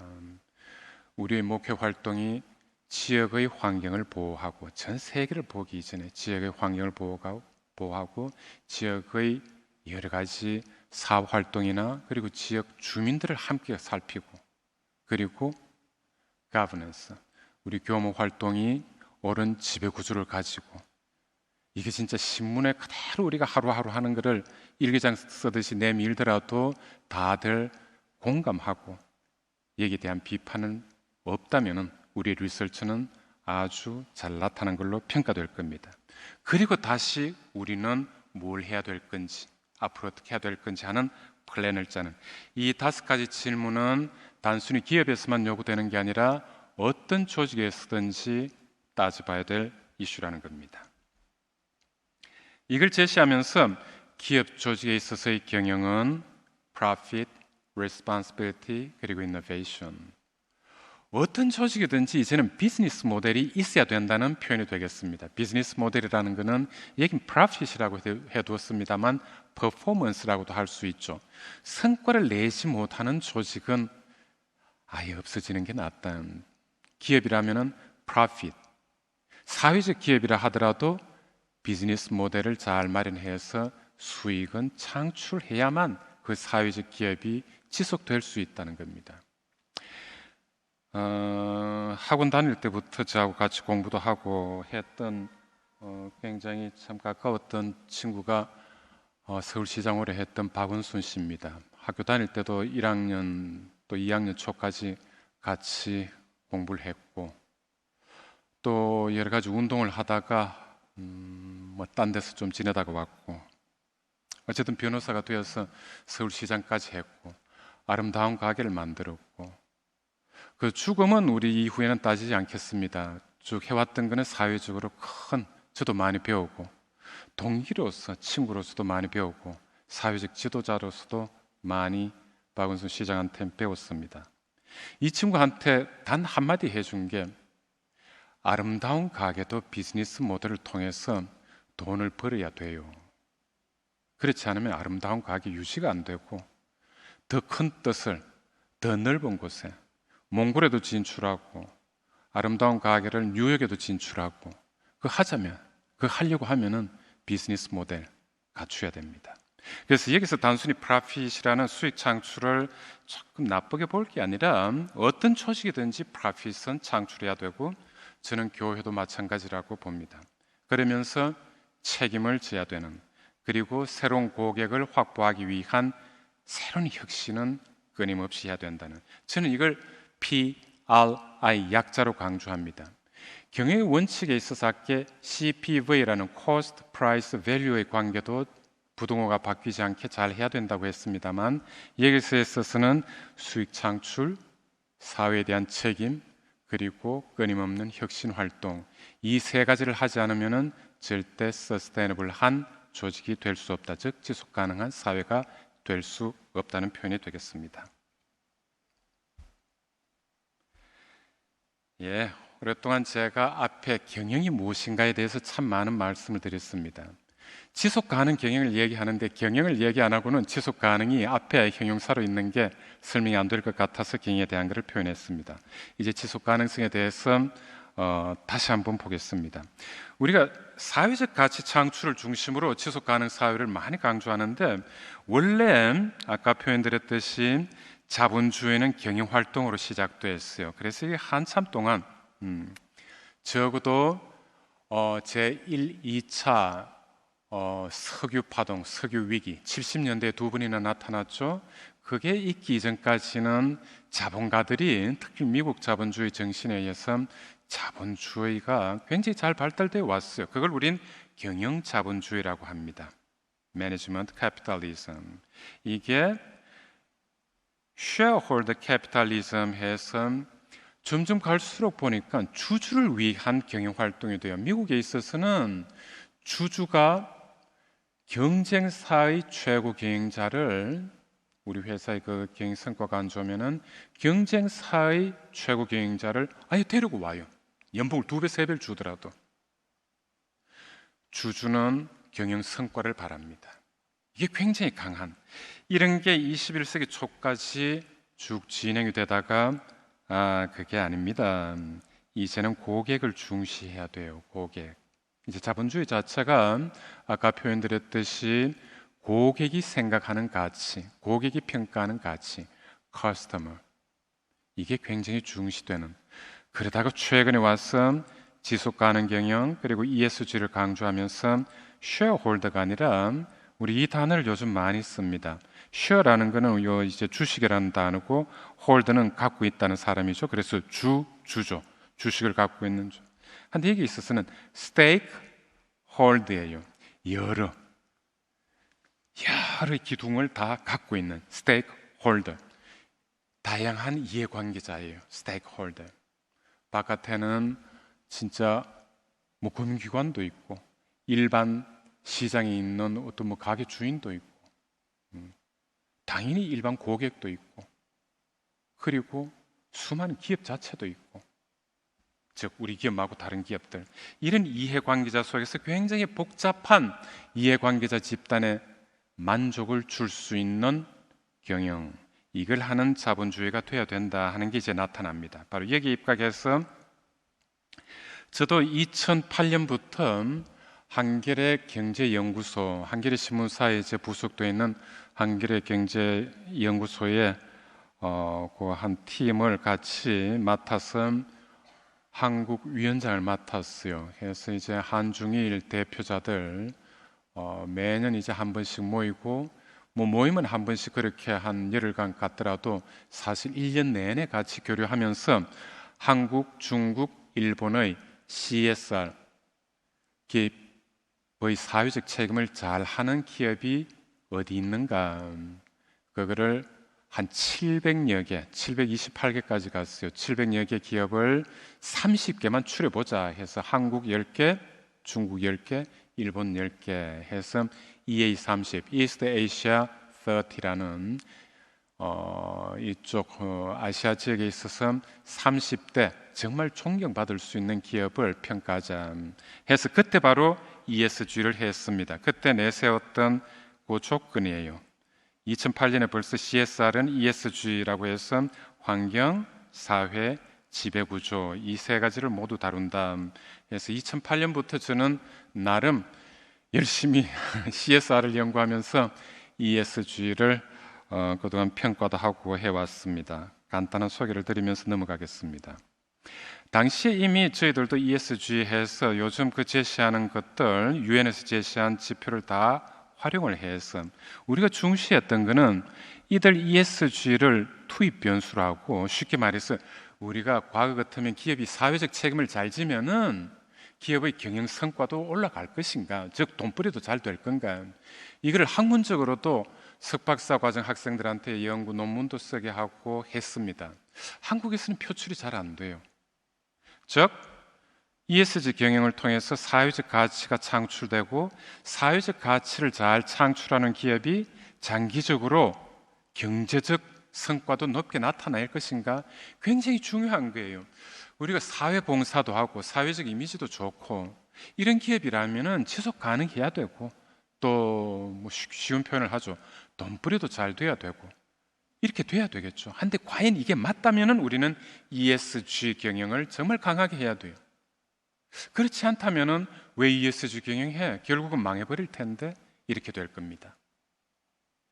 굉장히 중요한 논지를 하나의 모델로 해서 연구를 했어요. 한데 이 연구는 제가 시작한 게 아니라 벌써 1990년대부터 외국에서 엄청나게 이제 시작을 합니다. 결과는 이제 한 5년, 10년 후에 이제 나타나기 시작하죠. 한데 한겨레 경제연구소에서 함께 연구를 하다 보니까 문제가 벌써 나타나요. 기업에서 정보 공개를 해야 되는데 정보 공개를 ESG 관련되는 거는 모두가 다 숫자로 나타나 있지 않아요. 때로는 말 표현으로 해요. 우리 이런 거 사업합니다. 겨울 되면은요, 겨울 대비해서 연탄 한 5,000장 마련해갖고 한 이틀간 그냥 좀 벽지 노인들한테 나눠드립니다. 근데 이런 거는 숫자로 좀 이래 제시하기가 어려워요. 그냥 그런 거 하는구나. 그래서 비재무적 활동을 이제는 평가를 해야 돼요. ESG, 또 지속가능 평가에 있어서는. 그러다 보니까 이 비재무적 non-financial이라는 숫자로 잘 안 나타나는 활동을 평가를 해야 되기 때문에 굉장히 주관적인 게 들어가요. 어떻게 보면 야 대단하네. 근데 더 잘하는 기업들이 나타나고 더 잘하는 조직이 나타나면은 에이 그때 그걸 대단하다고 봤는데 그건 아무것도 아니네. 이렇게 되어 버리기도 하고. 그래서 좀 정성적인 평가, 우리가 퀄리테티브라고 하죠. 정성적인 평가를 하는 것은 상당히 주관성에 들어가요. 이 주관적인 문제 때문에 앞으로 ESG 평가에 있어서 제일 어려운 게 바로 이 주관적인, 정보가 정성적으로 나타나기 때문에 주관적인 평가를 어떻게 극복할 건가, 이 주관적인 평가를 보다 더 객관적으로 만들기 위해서는 어떻게 해야 될 건가, 제일 중요한 이슈 하나 남겨두고 넘어갑니다. 최대로 이런 거를 계량화해서 평가하는 거를 모간 스탠리 MSCI라는 모간 스탠리 캐피탈 인터내셔널 해서 모간 스탠리에서 평가를 해봤더니만 우리가 잘 모르는 기업들이 최고의 지속 가능 기업으로 나타나요. 여러분도 못 들어보셨을 겁니다. 에드워즈 라이프 사이언스, 에퀴니닉스, 이름도 이상하죠? 프롤로지스, 엠코 그룹, 카덴스 디자인, 전혀 몰라요. 근데 이 세계에서 가장 지속 가능성이 높게 나타나요. 우리나라도 지속 가능성 평가, ESG 평가를 한다면은 진짜 어디가 최고 기업으로 나타날지 사실 저도 정확히는 모르겠습니다. 과거의 단순한 재무적 성과 평가하고는 다르다는 것을 일단 말씀드리는 겁니다. 그래요. 오늘 강의 핵심이자 앞으로 몇 마디 더 할 것의 핵심이 되는 게 이 그림으로 나타나 있습니다. ESG를 잘하자는 것은 이 관련돼서는 제가 한국말로 한 말을 다 만들어 봤습니다. 환경 지킴이가 됩시다. Environment Keeper. 사회 돌보미가 됩시다. Social Carer. 그리고 Governance. 윤리, 투명 경영을 위한 청지기, 스튜어드십을 보입시다.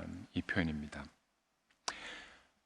어떤 조직이든지 간에 환경 지킴이 그냥 뭐 하나 쓰레기를 버릴 때도 정말 잘 버릴 곳에 버릴 수 있도록 하는 이것부터 시작하고, 우리가 어린 아이들 교육을 시키더라도 환경 지킴이 정신, 그다음 사회 돌보미, 어려움이 있는 곳에서는 먼저 나서서 좀 지켜주는, 그리고 윤리 청지기, 사내, 교내, 어디에서든지 윤리는 첫 번째, 우리의 산소와 같이 우리 곁에 있어야 된다, 이런 표현. 그래서 환경 지킴이, 사회 돌보미, 그리고 윤리 청지기, 이 세 가지를 위한 게 ESG 경영. 이게 잘 되면은 바로 sustainability, 지속 가능한 사회가 될 수 있고, 이거를 강조하는 교목 활동이 돼야 되지 않느냐 하는 것을 저도 강조하는 겁니다. 여러 가지 이제 요인이 있는데 여기서 하나 딱 제시하는 게, 이런 평가를 하기가 참 어렵다고 했죠. 한데 평가를 할 때 우리가 잘하는 부분이 있고 못하는 부분이 있어요. 이걸 그냥 선업, 악업이라고 아주 간단하게 표현하고 있습니다. 선업을 했을 때, 악업을 저질렀을 때. 서양의 평가 방식은 선업으로 악업을 상쇄할 수 있다는 논지를 씁니다.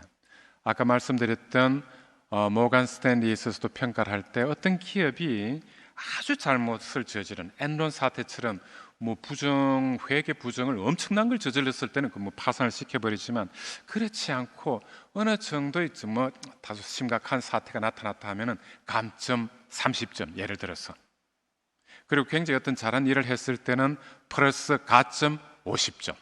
그래서 50점에서 30점을 빼면 아직도 이 기업은 플러스 20 정도로 잘하고 있는 기업이에요.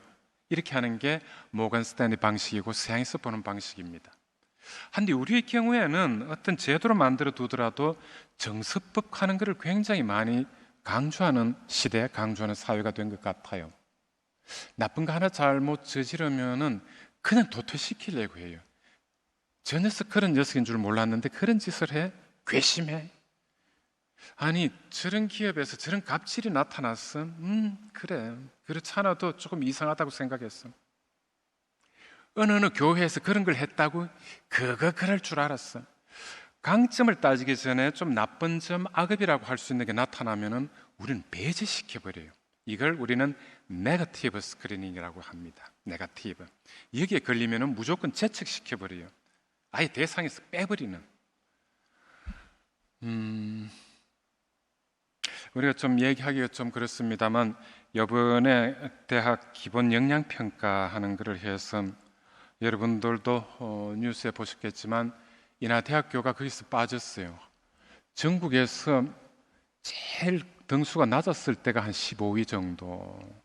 전국 대학 한 4년제 대학 한 220개 중에 우리가 이제 7위, 8위, 오랫동안 7위, 8위, 3년 전에도 8위 이렇게 하는 대학인데, 기본 역량이 없는 대학이다?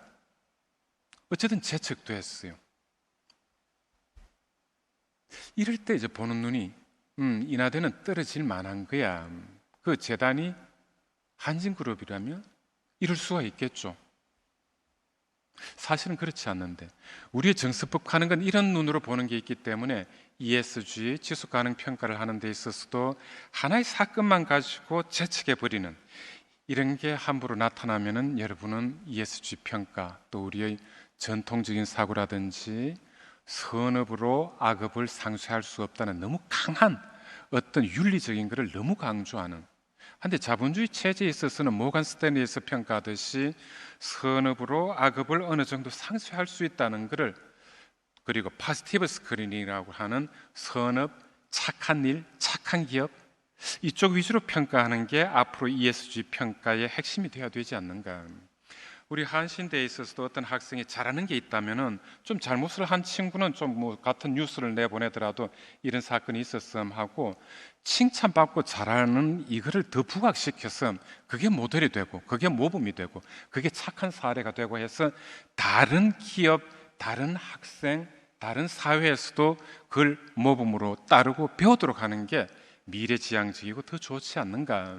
ESG를 통해서 우리가 지속 가능한 사회를 바라본다면은 보다 파지티브 스크리닝, 보다 긍정적인 쪽, 그리고 선업을 더 중시하는 이런 쪽으로 갔으면 하는 게 저희 바람이고, 앞으로 이를 위해서 저도 노력하겠습니다 하는 겁니다. 예, ESG 배경에 대한 거는 그냥 그림 여러분들이 이제 책자 이제 나눠 보신 대로 딴 데도 많이 나타날 테니까 넘어가겠습니다. 굉장히 큰 사건이 1989년에 엑슨 발데스라는 유조선이 알래스카 앞에서 좌초되면서 엄청난 환경오염을 일으켰고, 우리 역시 태안 앞바다 사건 때문에 2007년에 심각한, 정말 그때 눈물겹죠. 그죠? 돌 하나하나를 기름 다 닦으면서 정말 한국 국민들이 보여준 모습은 미국 국민들이 보여준 모습의 몇백 배나 되는 어떤 봉사 공헌을 보여주었습니다. 이것도 모범 사례로 오히려 나타나야 될 겁니다. 이런 사고가 나타날 수는 있는데, 이런 사고가 나타났을 때 어떻게 대응했느냐 하는 것은 저는 자랑스러운 대한민국 국민이 미국 국민보다 훨씬 앞선 모습, 그리고 정말 감동적인 모습을 보여주었다고 봅니다. 어쨌든 시작은 바로 엑슨 발데즈 사건 때문에 지속 가능성 문제가 이제 나타납니다.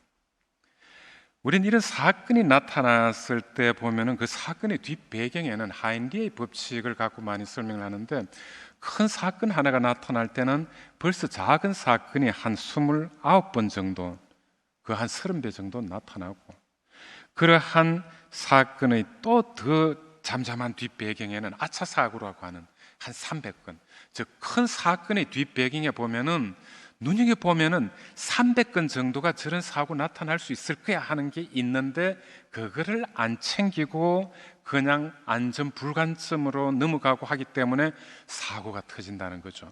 그래서 vigilant, 좀 더 우리는 안전 불감증을 탈피하기 위한 노력, 우리가 이런 거 하나하나가 잘못되면은 진짜 큰 사고 날 수 있다는 걸 항상 명심을 해야 된다는 게 하인리의 법칙입니다. 조금 전에 보신 이런 사건이 그냥 나타난 게 아니라 바로 너무 딴 데로 갔습니다. 조금 전에 봤는 이런 사건이 그냥 나타난 게 아니라 결국은 그 뒷배경에 얼마든지 우리가 그 사건이 나타날 수 있는, 사고 나타날 수 있는 징조를 감지할 수 있었다 하는 게 하인리의 법칙입니다. 평소에 뭘 해야 될 건가, 지도자라면 뭘 해야 될 건가 하는 것을 던지는 이슈가 됩니다. 조금 전에 표현을 드렸죠. ESG 경영을 통해서 사회적 가치를 창출하면 과연 경제적, 즉 돈벌이도 되는가? 이 연구를 한 결과가 이제 2011년부터 나타납니다. 나지아 겐스타라는 이 여성분 박사님이 참 재미있는 결과에서 그거를 증명을 해보였고, 2014년에 밥 에클레스 하버드 대학 팀이 참 재미있는 논지 또 하나 나타냈어요.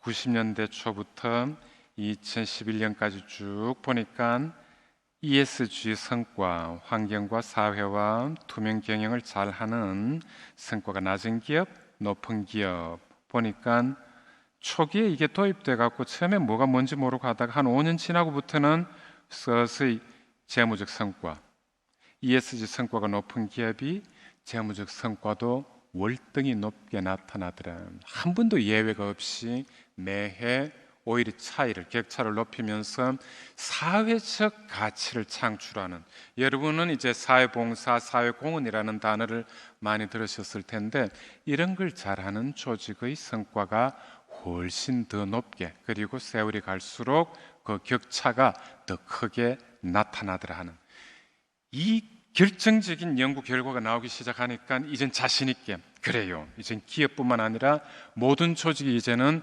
사회적 가치 창출을 합시다. 그래야지 우리가 사회적 기업을 하든 교회를 운영을 하든 사회에 대한 관심을 더 가질수록 우리는 더 커 나갑니다. 여기에 대한 이제 자신감을 갖게 된 거죠. 제 연구에 있어서도 그런 게 나타나고 있습니다. 한데 제가 기업의 사회적 가치에 대한 것을 몇 마디 말씀드리고 이제 마지막 부분으로 가고자 하는 게, 주로 소셜 하는 이 단어에 대해서는 많은 분들이 부정적인 의미를 갖고 있어요. 사회주의자다, 사회주의는 뺄게이다, 사회적이다 그러면은 경제적인 것 대신 뭐 베푸는 것만 하고 나누어 가지고 우리가 있는 곳간을 다 그냥 뭐 비게 만들고, 이런 의식이 있기 때문에 노조가 사회주의적인 거야. 종업원들도 보니까 점점 더 사회주의 성향으로 가는 거야. 이런 표현을 하면서 사회적 가치에 대한 것을 무조건 좀 부정적으로 보는 의식이 우리나라뿐만 아니라 전 세계적으로 깔려 있어요. 이거는 제가 공부한 불란스에 있어서도, 사회주의 성격이 굉장히 강한 불란스에 있어서도 이런 의식이 굉장히 강합니다. 사회적이다 그런 데는 부정적인 인식이 있다는 거죠.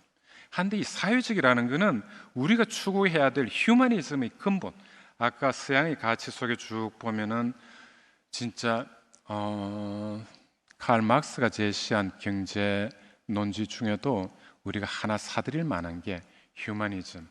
가지지 못한 자가, 혁명까지 간 건 조금 심하지만 가지지 못한 자가 함께 나눌 수 있는, 여러분의 러시아가 당시에 사회주의를 버리고 소련이 러시아가 됐을 때 오랜 동안 저는 러시아를 대한항공 일 때문에 좀 일찍 가봤습니다. 국교 맺기 전에도 가고 그리고 몇 번을 갔는데, 오랫동안 겨울철이 다 됐는데도 밭에 감자를 그냥 일부는 놔뒀어요. 우리 왜 밥이라고 하듯이 감나무에 감 몇 개를 끝까지 안 따고 놔두죠. 까치가 와서 먹게. 참 보기도 좋고요, 오랫동안 매달려 있으면. 마찬가지로 러시아에서는 밭에 감자를 일부는 놔둡니다. 진짜 배가 고픈 사람은 갖고 가서 먹도록. 이게 사회주의의 좋은 부분이기도 해요. 사회주의 기본 개념이 이렇게 공유 개념이 있는데, 사회주의자다 그러면 우린 좀 공산주의적인, 좀 뺄갱이 이런 의식이 우리한테는 있고, 밸런스 같은 데 있어서도 무조건 성과 창출보다는 나누어 가지는 것을 너무 내민다. 그래서 always more, 그쪽에서 하는 게 부르러 toujours plus라는 always more, 이걸 강조하기 때문에 노조를 좀 삐딱하게 보고, 또 종업원이 돼야 되는 걸 삐딱하게 보고, 사회당에서 좀 수상이 나오면은, 총리가 나오면 또 삐딱하게 보는 집단이 있고, 이런 건 어디서든지 존재해요. 한데 드러커 교수님께서 굉장히 중요한 표현을 한 게 제일 밑에 적어둔 겁니다. 경영자란 바로 사회 문제, social dysfunction, 사회적으로 뭐가 잘못 돌아가는 곳이 있으면은 그거를 치유해주는 사회적 책임을 지도록 하고, 그 속에서 비즈니스 모델, 돈벌이도 구상을 해야 됩니다. 남들이 어려움을 갖고 남들이 안 하려고 하는 부분을 자세히 보세요. 그곳에 바로 돈을 벌 수 있는, 즉 비즈니스 모델이 있습니다. 이 표현을 한 겁니다. 그런데 우선은 사회적 책임의식을 갖고 뛰어들라는 표현이죠. 최근에 보면은 우리나라에 있어서는 SK그룹 최태원 회장이 이거를 아주 잘 실천을 하고 있는 걸로, 그 부분은 제가 한 학자로서 칭찬을 하고자 하는 부분이기도 합니다. 뒤에 나머지 부분보다 굉장히 강조드릴 부분이, 그렇다면은 법적으로 ESG 그리고 지속 가능 경영이 점점 규제가 강화되고 있습니다. 여러분들 환경 보호를 위해서 쓰레기 함부로 버리면 안 됩니다부터 해서, 대기업이라면 이제 탄소세 준비 이것도 해야 되고요. 이미 강하게 적용이 되고, 탄소를 배출하는 석탄을 구입하는 해서 쓰는 포스코에는, 호주의 몇 개 투자 운영사에 있어서는 포스코에 아예 자금 돈 안 빌려주겠다 해서 선언을 했어요. 포스코가 그쪽에서는 돈을 이제 빌려오지도 못합니다. 왜? 호주에서 석탄을, 철광석을, CO2 발생하는 이런 거를 구입하는 회사였기 때문에. 그래서 법 규정은 점점 강화가 될 거예요. 이제 우리가 해야 되는 청지기 정신을 발휘해야 되는 업으로 보면은 선업 부분, 착한 일, 나쁜 일, 그리고 규제가 법적으로 강화되는 실정법이 있고, 또 하나는 여론에서 형성되는 정서법이 있어요. 굉장히 중요한 것은 우리가 선업을 통해서 여론의, 즉 국민으로부터, 나아가서는 전 세상, 전 지구로부터 사랑을 받는 조직이 돼야 될 겁니다. 우리 성경 말씀에도 제일 중요한 단어가 사랑이 되겠습니다만, 사실 기업에 있어서도 이제는 제일 중요한 단어가 사랑이 되고 있습니다. 여러분, 목회자께서도 단순히 목회 활동만 하시는 게 아니라 앞으로는 매경이라는 MK에서 하는 세계 지식경영 포럼을 열 때 목회자 여러분이 참석을 하실 수 있어야 되고, 경영학회를 할 때도 여러분도 참석을 하실 수 있어야 되고, 기업이 추구하는 바에 있어서도 사랑받는 기업이 되는 게 이제 지속가능 경영의 핵심이 되는 시대가 되었습니다. ESG는 바로 사랑받는 기업, 모범 기업이 되기 위한 선업을 행하고 정서법적으로 사랑을 받는, 바로 이 부분에 있습니다. 제도적으로는 이쪽에 이제 잘하면 포상도 받고, 뭐 대통령상, 뭐 산업포상 이런 게 주어지겠죠. 잘못하면은 진짜 기행자가 징역까지 가게 되는 징계도 받게 될 수 있고요. 뭐 미움받는 기업 얼마든지 나타나고, 이제 핵심은 사랑받는, 누구로부터? 사회로부터입니다. 기업의 사회적 책임에 대한 거는 넘어가겠습니다. 단지 이제 우리는 도리라고 할 때는 도덕과 윤리를 이제 의미하는데, 도덕이라는 것은 사실 여러분들이 더 잘 알고 계시겠습니다만, 일상생활을 하는, 인간이 한 일상생활을 할 때 요구되는 규범이 도덕 규범이 되겠습니다. 윤리라고 할 때는 더 철저하게 자기가 속해 있는 업종, 직업, 제일 중요한 윤리는 직업과 관련된 윤리입니다. 기업이라는 기업인으로서의 윤리가 될 것이고, 또 한편 교인이라면 교인으로서의 윤리가 될 거고, 목회자라면 목회자로서의 윤리가 있을 것이고, 각 나름 직업의 윤리가 우리한테 적용돼야 될 윤리입니다. 그래서 도덕과 윤리가 둘 다 중시되는 이 ESG에 있어서도 굉장히 중요한 게, 윤리와 도덕에 기반하지 않는 ESG는 존재할 수 없다는 표현입니다. 그래서 갈수록 목회자로서 강조해야 될, 또 더 철저히 다져야 되고 사회에 뿌리 주셔야 될 게 바로 이 도덕과 윤리 부분입니다. 막스 웨버라는 사회학자가 The Protestantism, 청교도 정신과 자본주의 정신, 이 두 개를 가지고 책을 하나 쓰셨어요. 그게 경영학에 있어서도 굉장히 중요한 지침이 됐고, 미국에 이주해온 청교도들이 내민 그 근검 절약 사상이 초기에 미국 자본주의를 만드는데 기틀이 됐던, 즉 청렴 사상이 기반이 된 사회였기 때문에 미국 자본주의가 깨끗하게 시작될 수 있었다는, 사실 그렇게 됐죠. 한데 이제 그게 스탠다드 오일을 만든 록펠러를 중심으로 너무나 큰 독점 이렇게 되면서 1920년대에는 독점 규제법, 독점 금지, 클레이턴법 이런 게 이제 나온 게 미국 사회입니다. 우리가 다시 그런 사회로 돌아가자는 게 아니라, 새롭게 이제 이해관계자 자본주의 시대에 도덕과 윤리를 밑에 뿌리처럼 갖고 그 바탕 위에 키워나가자 하는 게 ESG가 되겠습니다. 이 부분은 경영자만 따질 게 아니라 모든 주체가, 여기 보면은 탑 매니지먼트, 제가 밑에 그래서 죄송합니다. 사실 요즘은 종업원 집단을 위쪽으로 올려야 되는데 종업원이 있고, 하이라르키 관리자 집단이 있고, 노조 집단이 있고, 이 노동조합, 관리자, 최고기행청, 종업원 누구나 다 주체가 돼야 된다는 거죠.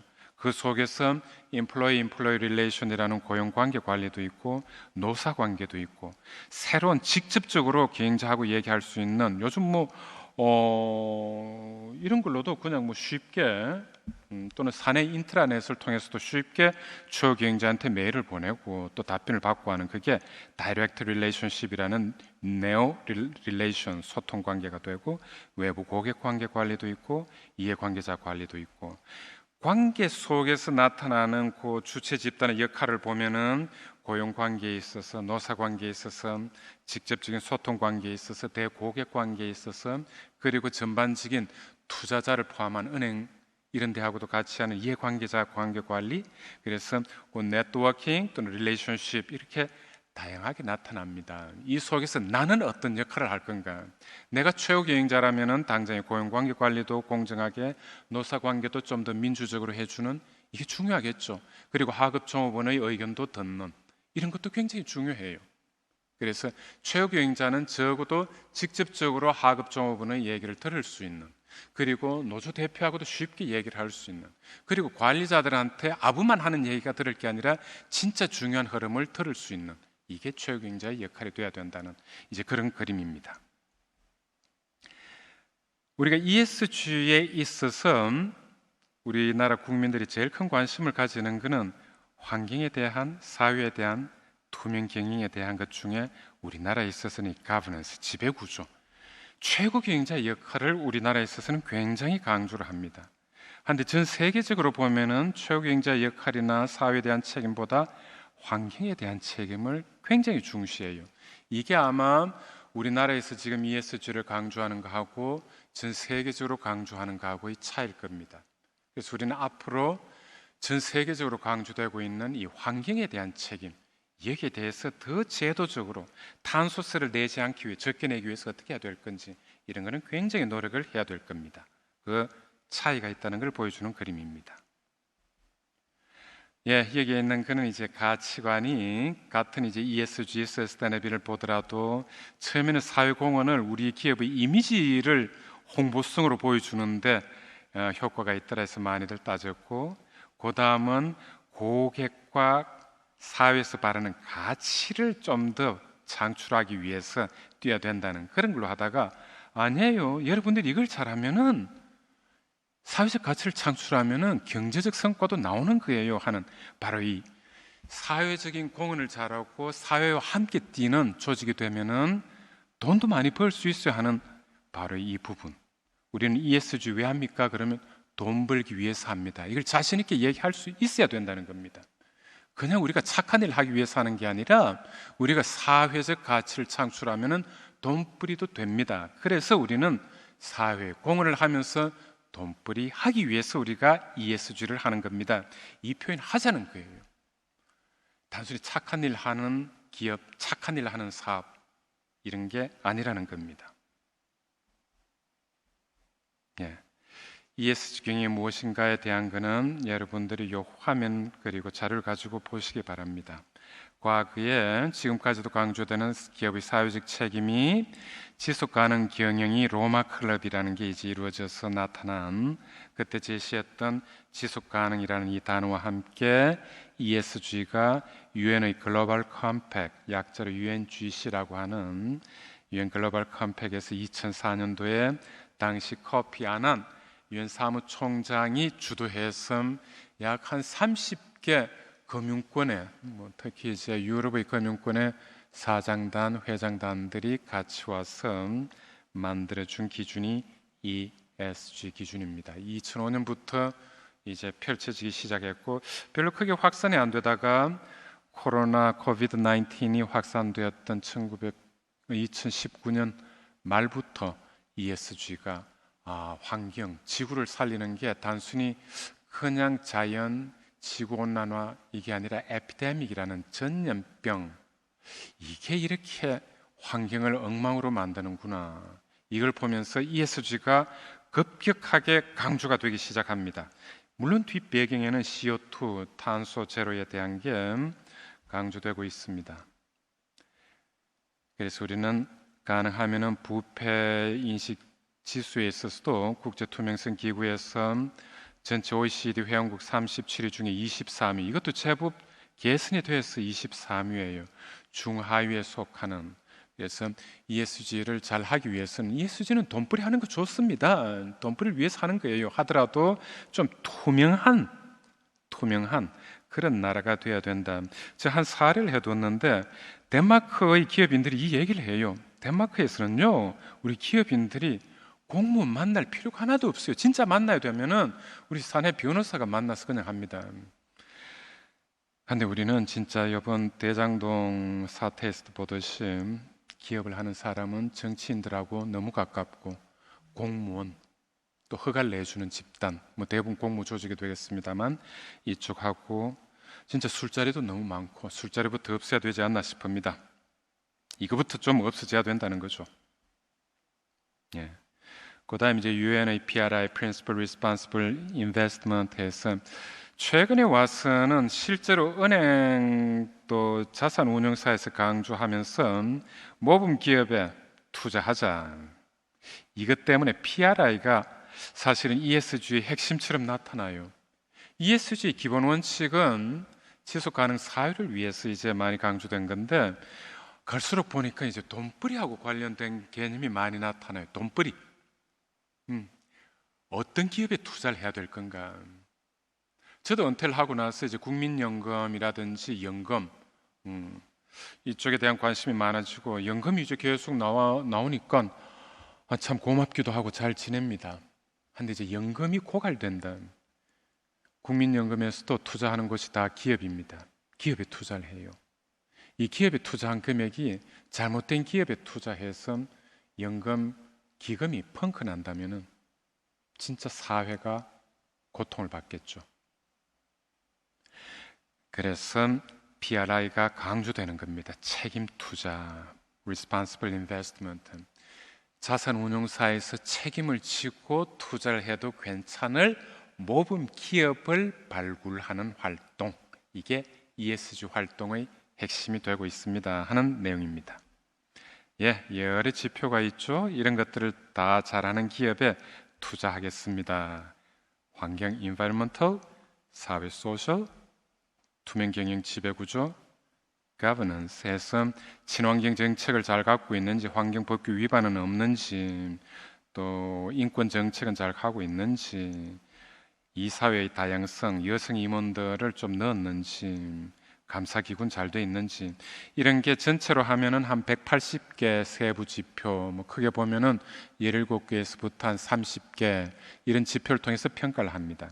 이제 문제는 제가 여기 코리아 한국의 ESG 지표에서 가안이 이제 산업통상자원부에서 제시는 됐는데 저는 이 지표는 대부분 비슷하기 때문에 걱정을 별로 안 합니다.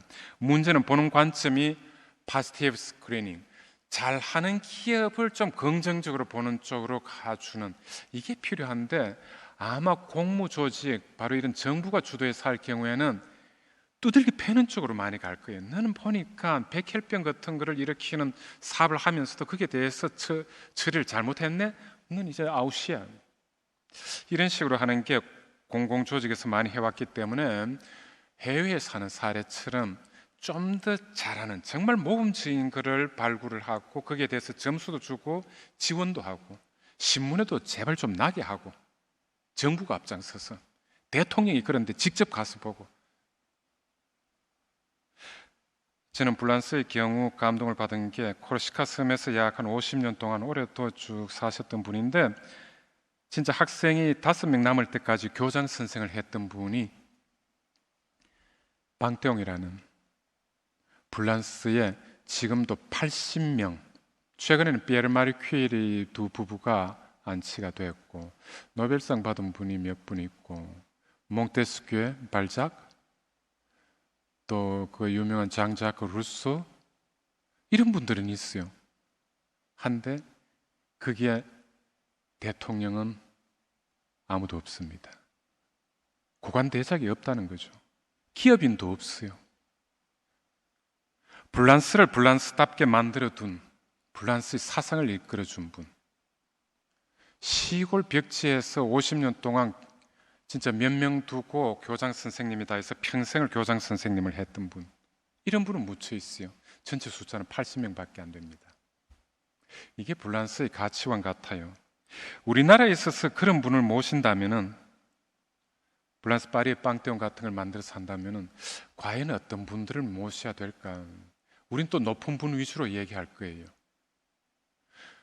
우리 같으면 우리한테 진짜 높은 분으로서는 옛날에 있었던 세종대왕의 위패라도 다시 좀 빵대원을 모시자 이럴 수 있고, 이순신 장군 저라면 그렇게 했어요.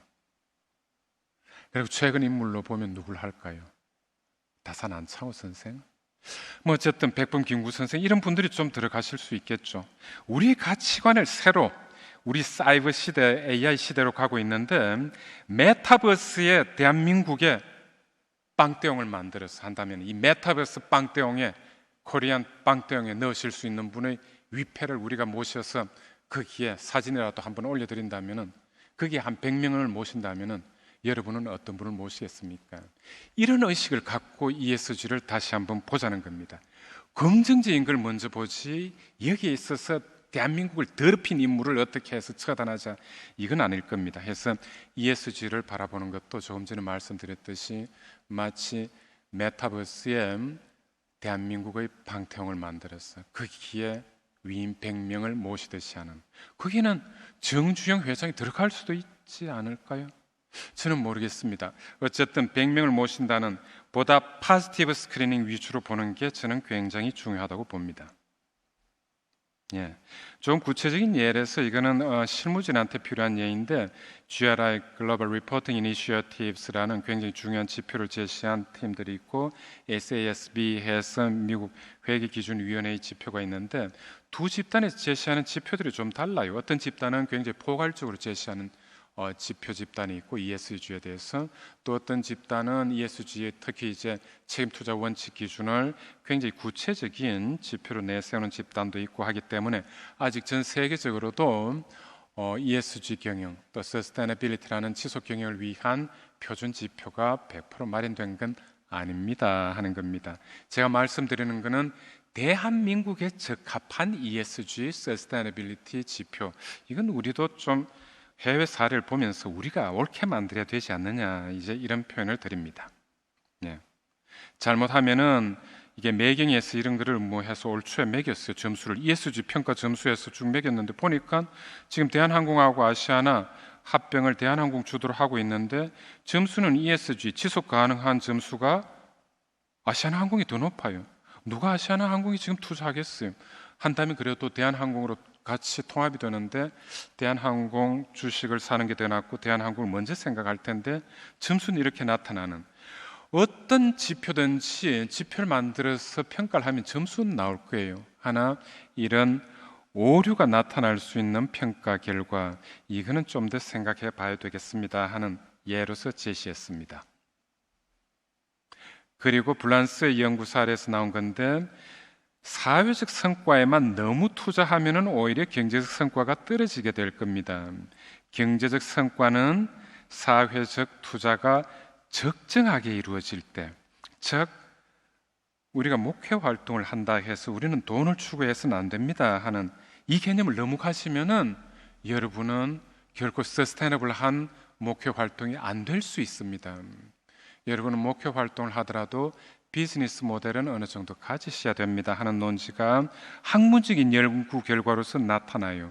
우리가 특별한 데서 지원을 받아서 운영되는 조직이 아니라면은 우리 스스로 비즈니스 모델을 갖고 인풋, 프로세스, 아웃풋, 이 시스템적으로 인풋의 비즈니스 모델이 필히 profit generation이라는 수익 창출을 할 수 있는 걸로 연결이 되는 모델이어야 된다는 거죠.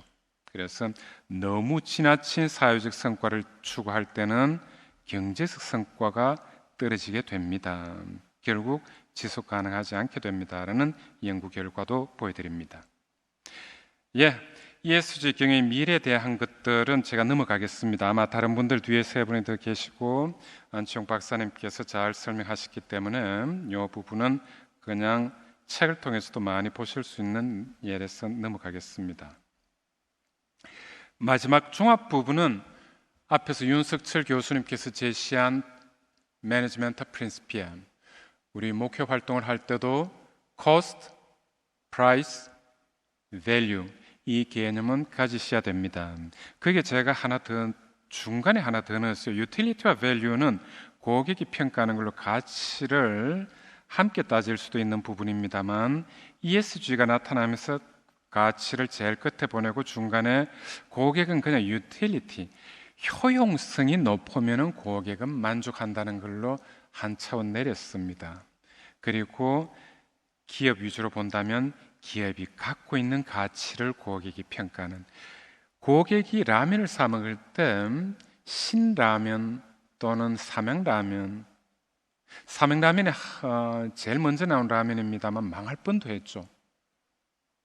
삼양라면이 맛이 없어서 망한 게 아니라 그때 기름 쓰는 거를 좀 우지 쓰는 거를 너무 동물 사육용으로 쓰는 걸 썼다 해서 문제가 됐는데, 라면 맛 자체가 없었던 건 아니에요. 하나 이게 인간의 생명에 좀 저해되는 요소가 들어간 그런 원료를 썼다 해서 비판을 받는데, 라면 자체 비판 이상으로 삼양라면을 만드는 삼양라면 회사를 비판한 거죠. 이 기업의 가치가 떨어진 거예요. 기업의 가치가 떨어지면은 진짜 망할 수 있는 거죠. 파산할 수 있는 거죠. 파산할 뻔했죠. 그래서 궁극적으로는 조직의 가치가 계속 지속 가능해야 된다는 걸로 결론을 맺고자 한 겁니다.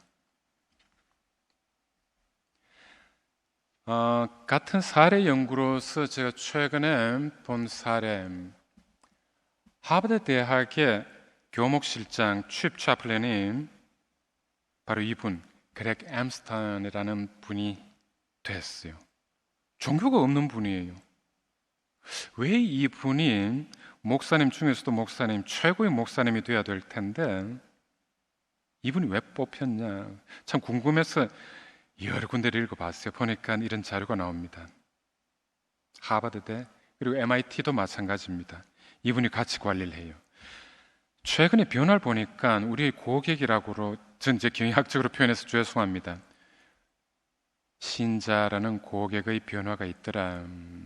이미 학생들을 보니까 기독교 가톨릭 신자가 17%, 17.1%, 뭐 거의 같은 전체 34%, 아그노스틱 불가지론자가 21.3%, 무신론자가 16.6%. 어느 종교에도 속하지 않는다는 답변. 무신론자는 아니에요. 난 뭔가는 하면서도 뭐 특정 종교가 없어야 하는 게 26%나 되는. 우리가 피터 드러커 교수님 아까 논지를 통해서 우리가 해야 되는 것은 어떤 조직에 있든지 새로운 고객 창출이 중요하다는 표현을 드렸습니다. 이 고객 창출을 위해서는 이런 변화를 봐야 된다는 거죠. 그래서 하버드 대학에서도 무신론자이지만 교목 활동에는 항상 같이 했던 앱스타인, 이분을 칩 채플린으로 모셨어요. 이분의 논지는 이때까지는 너무 하느님께만 의지한, 우리가 뭘 하더라도 하느님께 기도하고 하느님 이름으로, 예수 그리스도 이름으로 이렇게만 가니까 고객 그리고 이해 이런 게 아예 이해를 안 하려고 하고, 난 고객 되기 싫어요, 이런 무신론자, 이런 집단이 껑충껑충 늘고 있던 바로 이 부분입니다. 그래서 사람들과의 관계에 주목합시다. 사람들과의 관계, 내가 높은 사람이 아니라, 내가 가르치는 입장이 아니라 함께 공감할 수 있는 사람입니다.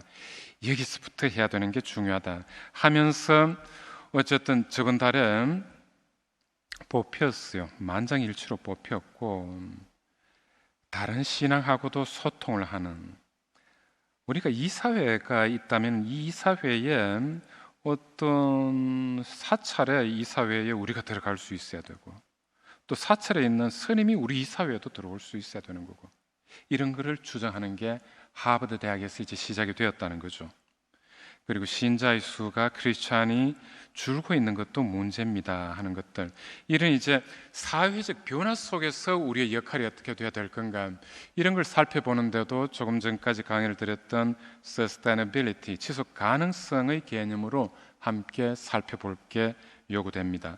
저는 마지막 페이지에서는 너무 이제 제도 중심의 역할보다 우리가 앞으로 해야 될 게 롤이라는 역할, 목회자로서의 역할이 있다면은 단순히 교인, 교도로만 볼 게 아니라 우리와 이 자리에 함께 하고 있는 분들이 도대체 우리 교회를 위해서, 우리 학교를 위해서 어떤 역할을 할 수 있는지를 스스로 생각하도록 해주는 이 역할 분담, 역할의 자율성 부분, 이게 훨씬 더 효과적이더라 하는 하버드 대학의 연구 결과를 그냥 그림으로만 보여드렸습니다.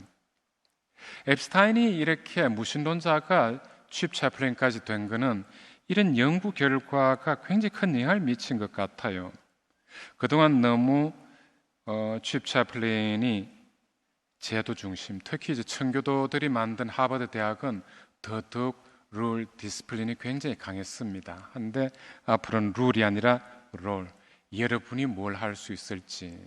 바로 케네디 대통령이 청교도 집단의 핵심적인 그 지지를 받아서 대통령이 됐고 인기가 많았었는데, 케네디 대통령이 제시한 표현이 그게 있죠. 국가가 뭘 해줄 것인지를 하기 전에 여러분이, 즉 국민이 국가를 위해서 무엇을 할 것인지를 생각해 보십시오. 국민들의 역할한테 책임을 던지는 게 아니라 질문과 함께 역할을 던져드린 겁니다. 정부와 국가가 제시한 것을 무조건 따르시오 하는 그런 국민이 되라는 게 아니라 여러분이 국가를 이끌고 갈 수 있는 바로 국민입니다 하는 것을 제시했던 유명한 표현입니다. 바로 그러한 롤. 여러분이 교회를 다시 어떻게 보고 계십니까? 여러분은 종교를 어떻게 생각하세요? 이 질문을 던지는 역할을 부여하자는 겁니다. 어쨌든 그런 연구 결과가, 아까 취입 채플린을 새롭게 뽑는 연구 결과가 이렇게 나타나 있습니다 하는 거고요. 저는 마지막 페이지에서 앞으로의 세대를 우리가 보게 되는 거죠. AI 시대라는 이 AI 시대에 과연 여러분이 목회자로서 한 30년 후에 여러분 연세가 여기 계시는 분이, 저는 평균 40세로 그냥 보겠습니다. 여러분이 70세가 되셨을 때 목회자로서 과연 역할을 하실 수 있겠습니까? 하는 질문을 하나 던지는 게, AI가 이제는 성경도 공부하고 불경도 공부하고 코란도 공부하고 ESG가 앞으로 30년 후에는 어떻게 되겠습니다만 ESG, Sustainability 몽땅 다 공부하고 ESG에 대한 것들을 AI가, 지금은 AI 그러니까 그냥 눈에 안 보이고 컴퓨터로 하겠습니다만 우리 모습과 똑같은, 그리고 굉장히 엄숙한 모습으로 딱 옷을 근엄하게 입은 AI 로봇가 앉아서 30년 후를 생각하면 우리보다 더 멋진 휴머노이드가 목회자로서 얘기할 수 있을 겁니다. 머리에 든 지식과 경험은 바로 머신러닝, 지금 알고 있는 것은 머신러닝, 딥러닝으로 뭐든지 공부할 수 있습니다. 이제는 뭐 몇 년 전에 있었던 알파고가 이세돌을 이겼다 이런 정도가 아니라 정말 세상의 모든 것을 알고 있습니다. 이런 AI하고 경쟁을 하는 목회자라고 생각할 때 우리는 지식의 최고 수준을 지혜라고 봅니다. 단순히 솔로몬의 지혜 정도가 아니라 이 사회, 생명, 우리를 구해주는 모든 것을 다 포함한 세이비어로서의 지혜, 이 지혜를 만일 AI가 갖게 될 경우 우리의 지식, 우리는 생명력이 한정적입니다만 AI가 개발한 로봇, 휴머노이드는 생명력도 언제까지 저놈만 있다면 이렇게 되기 때문에 앞으로 이게 30년 후에 올지 10년 후에 올지 모르겠습니다만 우리 학교도 마찬가지입니다.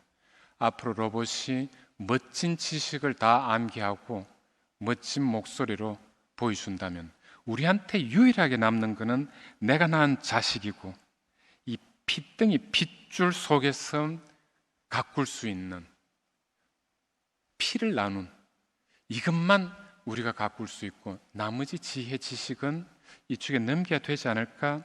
이걸 질문으로 남기고 오늘 강의를 맺겠습니다. 제 강의를 맺는데 이 표현을 드린 이유는 저도 공부를 하다 보니까 단을 위주로 봤어요. 꾸란, 코란이라는 건 암송이라는 뜻이고 그건 학습을 하라는 게 뒤에 있고, 바이블은 원래 의미가 그대로 책이고요. 여러분들 잘 아시겠습니다. 이 책을 통해서 공부하라는 거고, 탈무드라는 것은 반복이라는 개념이고 암송이라는 뜻이 같이 있어요. 탈무드, 학습을 하라는 거고, 논에서 강조하는 것도 학이 시습지, 제가 그래서 적어 두었습니다.